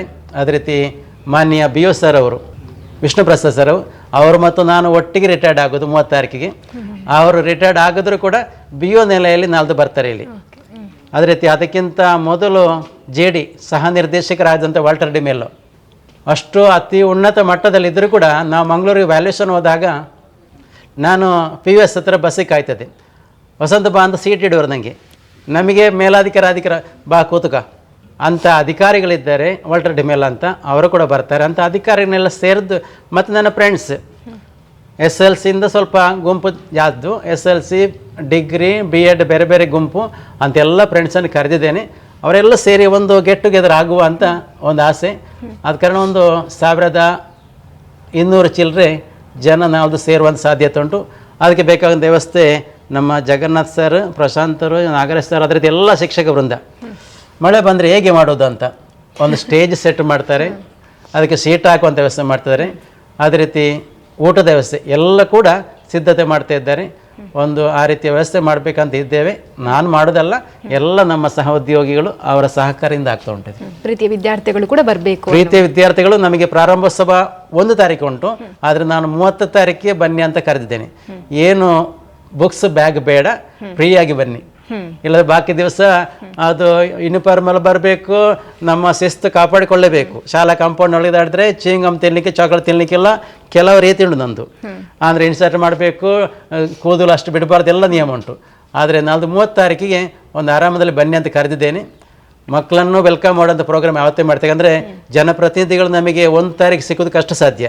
30ಕ್ಕೆ ಬರ್ತಾರೆ, ಅವರ ಸಮ್ಮುಖದಲ್ಲಿ ನಾವೊಂದು ಪ್ರಾರಂಭೋತ್ಸವವನ್ನು ಮಾಡುವಂತ ಇದ್ದೇವೆ. ಆದರೆ ಅಧಿಕೃತವಾಗಿ 1 ತಾರೀಕು ಮಾಡ್ತೇವೆ.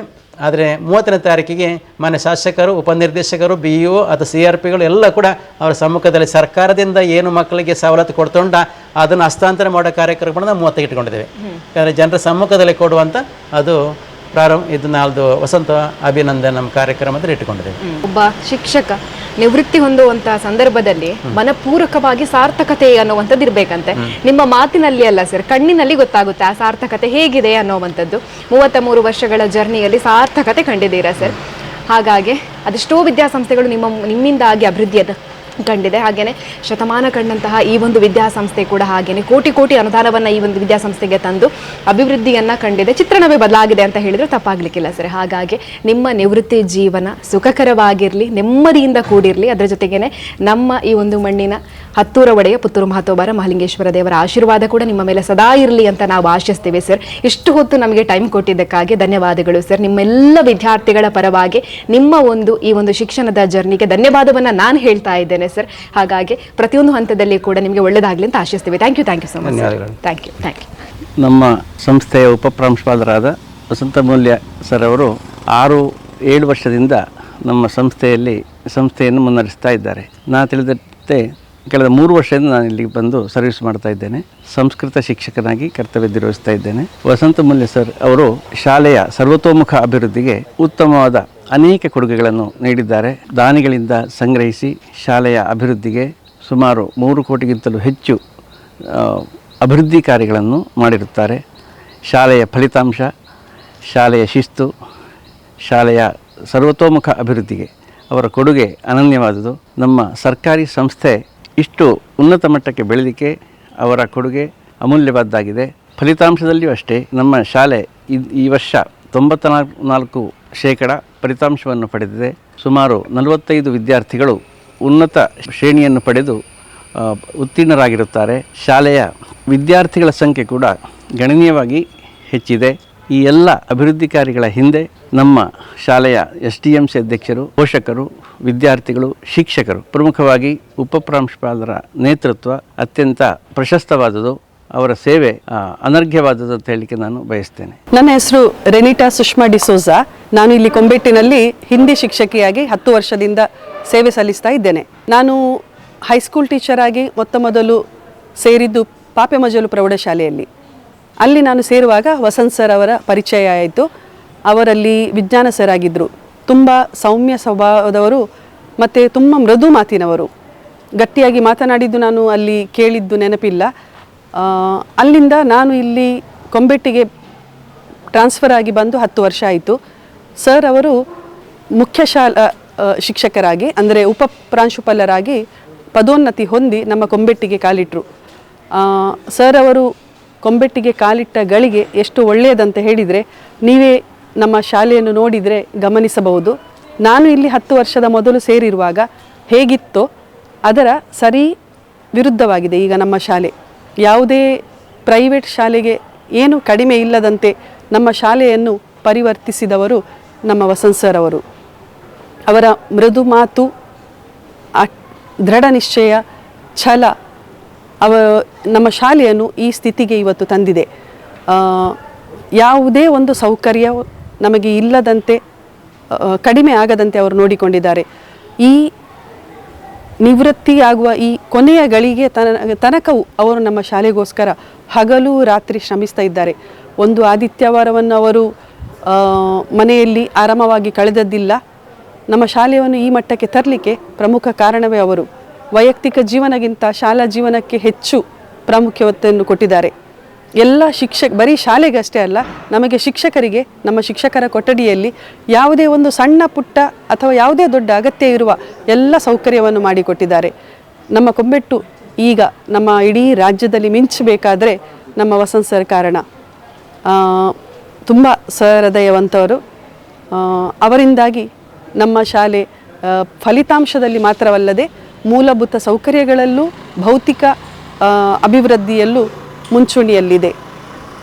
ಸರ್ ಈಗ ನಿವೃತ್ತಿಗೊಳ್ಳುತ್ತಾ ಇದ್ದಾರೆ. ಬಹಳ ಬೇಸರದ ವಿಷಯ, ಆದರೆ ನಮ್ಮ ವೃತ್ತಿ ಜೀವನದಲ್ಲಿ ಅದೆಲ್ಲ ಅನಿವಾರ್ಯ, ಸಹಜ. ಸರ್ ಅವರಿಗೆ ಅವರು ನಂಬಿದ ದೇವರು ಉತ್ತಮ ಆರೋಗ್ಯ, ಶಾಂತಿ, ಸಮಾಧಾನಗಳನ್ನು ಕೊಟ್ಟು ಅವರಿಗೆ ನೆಮ್ಮದಿಯ ವಿಶ್ರಾಂತಿ ಜೀವನವನ್ನು ಕೊಡಲಿ ಎಂದು ಹಾರೈಸ್ತೇನೆ. ಸುಮಾರು 110 ವರ್ಷ ಇತಿಹಾಸವಿರುವ ನಮ್ಮ ಸರ್ಕಾರಿ ಪದವಿ ಪೂರ್ವ ಕಾಲೇಜು ಇಲ್ಲಿನ ಪ್ರೌಢಶಾಲಾ ವಿಭಾಗದಲ್ಲಿ ಉಪಪ್ರಾಂಶುಪಾಲರಾಗಿ ಬಂದವರಲ್ಲಿಯೇ ಅತ್ಯಂತ ಕ್ರಿಯಾಶೀಲ ವ್ಯಕ್ತಿ ಅಂತ ನಾವು ವಸಂತ ಮೂಲ್ಯ ಸರ್ ಅವರನ್ನು ಹೇಳ್ಬೋದು. ಬಹಳ ಚಟುವಟಿಕೆಯಿಂದ ಅವರು ಬಂದಾಗಲೇ ಇಲ್ಲಿ ಕೊರೋನಾ ಕಾಲ, ಅದು ಎಲ್ಲವೂ ಸ್ತಬ್ಧವಾಗಿದ್ದ ಒಂದು ಅನುಭವ ಎಲ್ರಿಗೂ ಆಗ್ತಿತ್ತು. ಅಂತಹ ಸಂದರ್ಭದಲ್ಲಿ ಬಂದು ಖಂಡಿತವಾಗಿಯೂ ಹೆಸರುವಾಸಿಯಾದಂಥ ಶಾಲೆ, ಈ ಶಾಲೆಯ ಹೆಸರನ್ನು ಮತ್ತಷ್ಟು ಉನ್ನತಿಗೆ ಏರಿಸಿದಂತಹ ಒಂದು ಗೌರವ ಅವರಿಗೆ ಸಲ್ಲುತ್ತೆ. ತಮ್ಮ ಅಧಿಕಾರಾವಧಿಯ 5-6 ವರ್ಷಗಳಲ್ಲಿ ಸಾಕಷ್ಟು ಅಭಿವೃದ್ಧಿಯ ಕೆಲಸಗಳನ್ನು ಮಾಡುವುದರ ಜೊತೆಗೆ ವಿದ್ಯಾರ್ಥಿಗಳಲ್ಲಿ ಶೈಕ್ಷಣಿಕ ಅಭಿರುಚಿಯನ್ನು, ವೈಜ್ಞಾನಿಕ ಮನೋಭಾವನೆಯನ್ನು, ಸಮಾಜಕ್ಕೆ ಪೂರಕವಾದಂತಹ ಎಲ್ಲ ರೀತಿಯ ಗುಣಗಳು ವಿದ್ಯಾರ್ಥಿಗಳು ಬೆಳೆಸ್ಕೊಳ್ಳುವಂತೆ ಅವರು ಪ್ರೇರಣೆ ನೀಡಿದ್ದಾರೆ. ಅವರಿಗೆ ಈ ನಿವೃತ್ತಿಯ ಅಂಚಿನಲ್ಲಿರುವಾಗ, ನಿವೃತ್ತಿಯ ದಿನದಂದು ಅವರಿಗೆ ನಾನು ಹೃತ್ಪೂರ್ವಕವಾಗಿ ಶುಭಾಶಯಗಳನ್ನು ಹಾರೈಸ್ತೇನೆ. ನಮಸ್ತೆ, ನನ್ನ ಹೆಸರು ಕನಿಕಾ. ನಮ್ಮ ಶಾಲೆ ಹೆಚ್ಚಮದ ವಸಂತ ಮೂಲ್ಯ ಸರ್ ಅವರಿಗೆ ಬೀಳ್ಕೊಡುಗೆ ಸಮಾರಂಭ ಆಗಿದೆ. ಅವರು ನಮ್ಮನ್ನು ಬಿಟ್ಟು ಹೋಗ್ತಿರೋದು ನಮಗೆ ಬೇಜಾರಾಗ್ತಿದೆ, ಆದರೆ ಎಂತ ಮಾಡ್ಲಿಕ್ಕೆ ಆಗುದಿಲ್ಲ.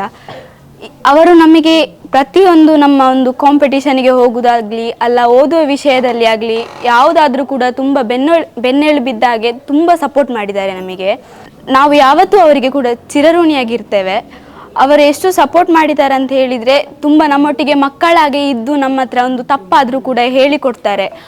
ನಮ್ಮ ಹತ್ರ ಜೋರಿದ್ದು ನಾವು ಮಾಡಿದ ತಪ್ಪುಗಳನ್ನು ಸರಿ ಮಾಡಿಸಿ ನಮ್ಮನ್ನೊಂದು ಸರಿ ದಾರಿಗೆ ತಂದಿದ್ದಾರೆ. ಇವರು ನಮ್ಮನ್ನು ಬಿಟ್ಟು ಹೋಗ್ತಿರೋದು ಬೇಜಾರಾಗ್ತಿದೆ.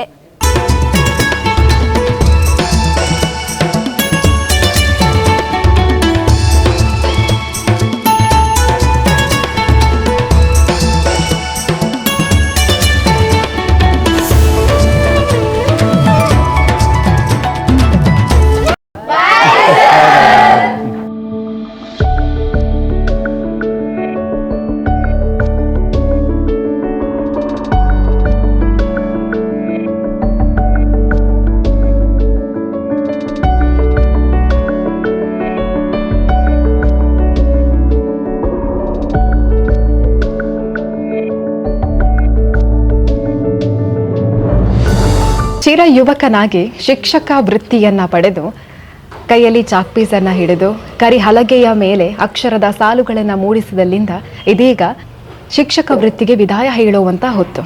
ಈವರೆಗಿನ ಜರ್ನಿ ಅಂತ ಹೇಳಿದರೆ ಅದು ನಿಜವಾಗ್ಲೂ ಸುಲಭದಲ್ಲ. ಅದೆಷ್ಟೋ ಸವಾಲುಗಳನ್ನು ಕಂಡಿದ್ದಾರೆ. 33 ವರ್ಷಗಳ ಜರ್ನಿಯ 7 ಬೀಳಿನ ಕಥೆಯನ್ನು ನಿಮ್ಮ ಮುಂದೆ ಇಟ್ಟಿದ್ದೇವೆ. ಅದೆಷ್ಟೋ ವಿದ್ಯಾರ್ಥಿಗಳು ಈ ಒಂದು ಶಿಕ್ಷಕರ ಬಗ್ಗೆ ತುಂಬಾ ಸ್ಟ್ರಿಕ್ಟ್ ಟೀಚರ್ ಅಂತ ಹೇಳ್ತಾ ಇದ್ರು. ಬಟ್ ಇವರ ಒಂದು ಜೀವನದ ಜರ್ನಿ ಹೇಗಿತ್ತು ಅನ್ನೋದನ್ನು ನಿಮಗೆ ತಿಳಿಸಿದ್ದೀವಿ.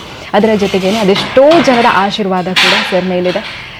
ಒಂದು ವಿದ್ಯಾಸಂಸ್ಥೆ ಉತ್ತಮ ರೀತಿಯಲ್ಲಿ ಅಭಿವೃದ್ಧಿಯನ್ನು ಕಾಣಬೇಕು ಅನ್ನುವಂತಹ ಧ್ಯೇಯ ಒಂದು ಕಡೆಯಾದರೆ, ಪ್ರತಿಯೊಬ್ಬ ವಿದ್ಯಾರ್ಥಿಯ ಬಾಳು ಕೂಡ ಹಸನ ಆಗಬೇಕು, ಉತ್ತಮವಾಗಿರುವಂಥ ಫಲಿತಾಂಶ ವಿದ್ಯಾಸಂಸ್ಥೆ ದಾಖಲು ಮಾಡಿಕೊಳ್ಬೇಕು, ವಿದ್ಯಾರ್ಥಿಗಳು ಮುಂದಿನ ಜೀವನದಲ್ಲಿ ಉತ್ತಮವಾಗಿರುವಂಥ ಜೀವನವನ್ನು ಕಟ್ಟಿಕೊಳ್ಬೇಕು ಅಂತ ಹೇಳಿದರೆ ಸ್ಟ್ರಿಕ್ಟ್ ಆಗಿ ಇರಲೇಬೇಕು.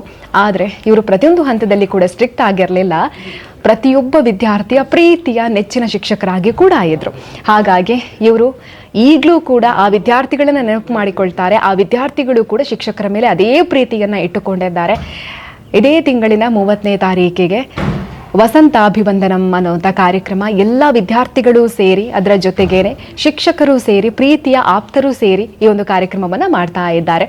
ಈ ಒಂದು ಕಾರ್ಯಕ್ರಮ ಸಕ್ಸಸ್ ಆಗಿ ನಡೀಲಿ. ಅದರ ಜೊತೆಗೇನೆ ವಸಂತ್ ಸರ್ನ ಮುಂದಿನ ಜೀವನ, ನಿವೃತ್ತ ಜೀವನ ಸುಖಕರವಾಗಿರಲಿ ಅಂತ ನಾವೆಲ್ಲರೂ ಕೂಡ ಆಶಿಸೋಣ. ಇದಾಗಿತ್ತು ಈ ಹೊತ್ತಿನ ವಿಶೇಷ. ಕ್ಯಾಮರಾ ಪರ್ಸನ್ ಅಶ್ವಥ್ ಜೊತೆ ಸುಮಿತ್ರಾ ಬಿ, ಸುದ್ದಿ ನ್ಯೂಸ್, ಪುತ್ತೂರು. ಸುದ್ದಿ ಚಾನಲ್, ಕ್ಷಣ ಕ್ಷಣದ ಸುದ್ದಿಗಾಗಿ. ಅತ್ತೆ, ಇದು ನನ್ನ ಬರ್ಡೇ ಗಿಫ್ಟ್. ಇದೆಲ್ಲ ಜೀವನದಲ್ಲಿ ನನಗೋಸ್ಕರ ತಗೊಂಡ್ಬಂದಿದ್ದಾರೆ. ನಿನ್ ಮೇಲೆ ತುಂಬಾ ಚೆನ್ನಾಗಿ ಕಾಣುತ್ತೆ. ಇದು ತುಂಬಾ ಚೆನ್ನಾಗಿದೆ ಅಲ್ವಾ? ತುಂಬಾ ಚೆನ್ನಾಗಿದೆ.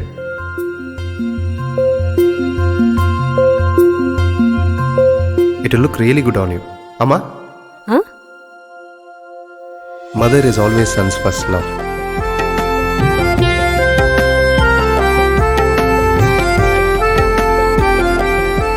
ಪ್ರತಿ ಪೀಳಿಗೆಯ ಪ್ರೀತಿಯ ಮಳಿಗೆ GL ಆಚಾರ್ಯ ಜುವೆಲ್ಲರ್ಸ್.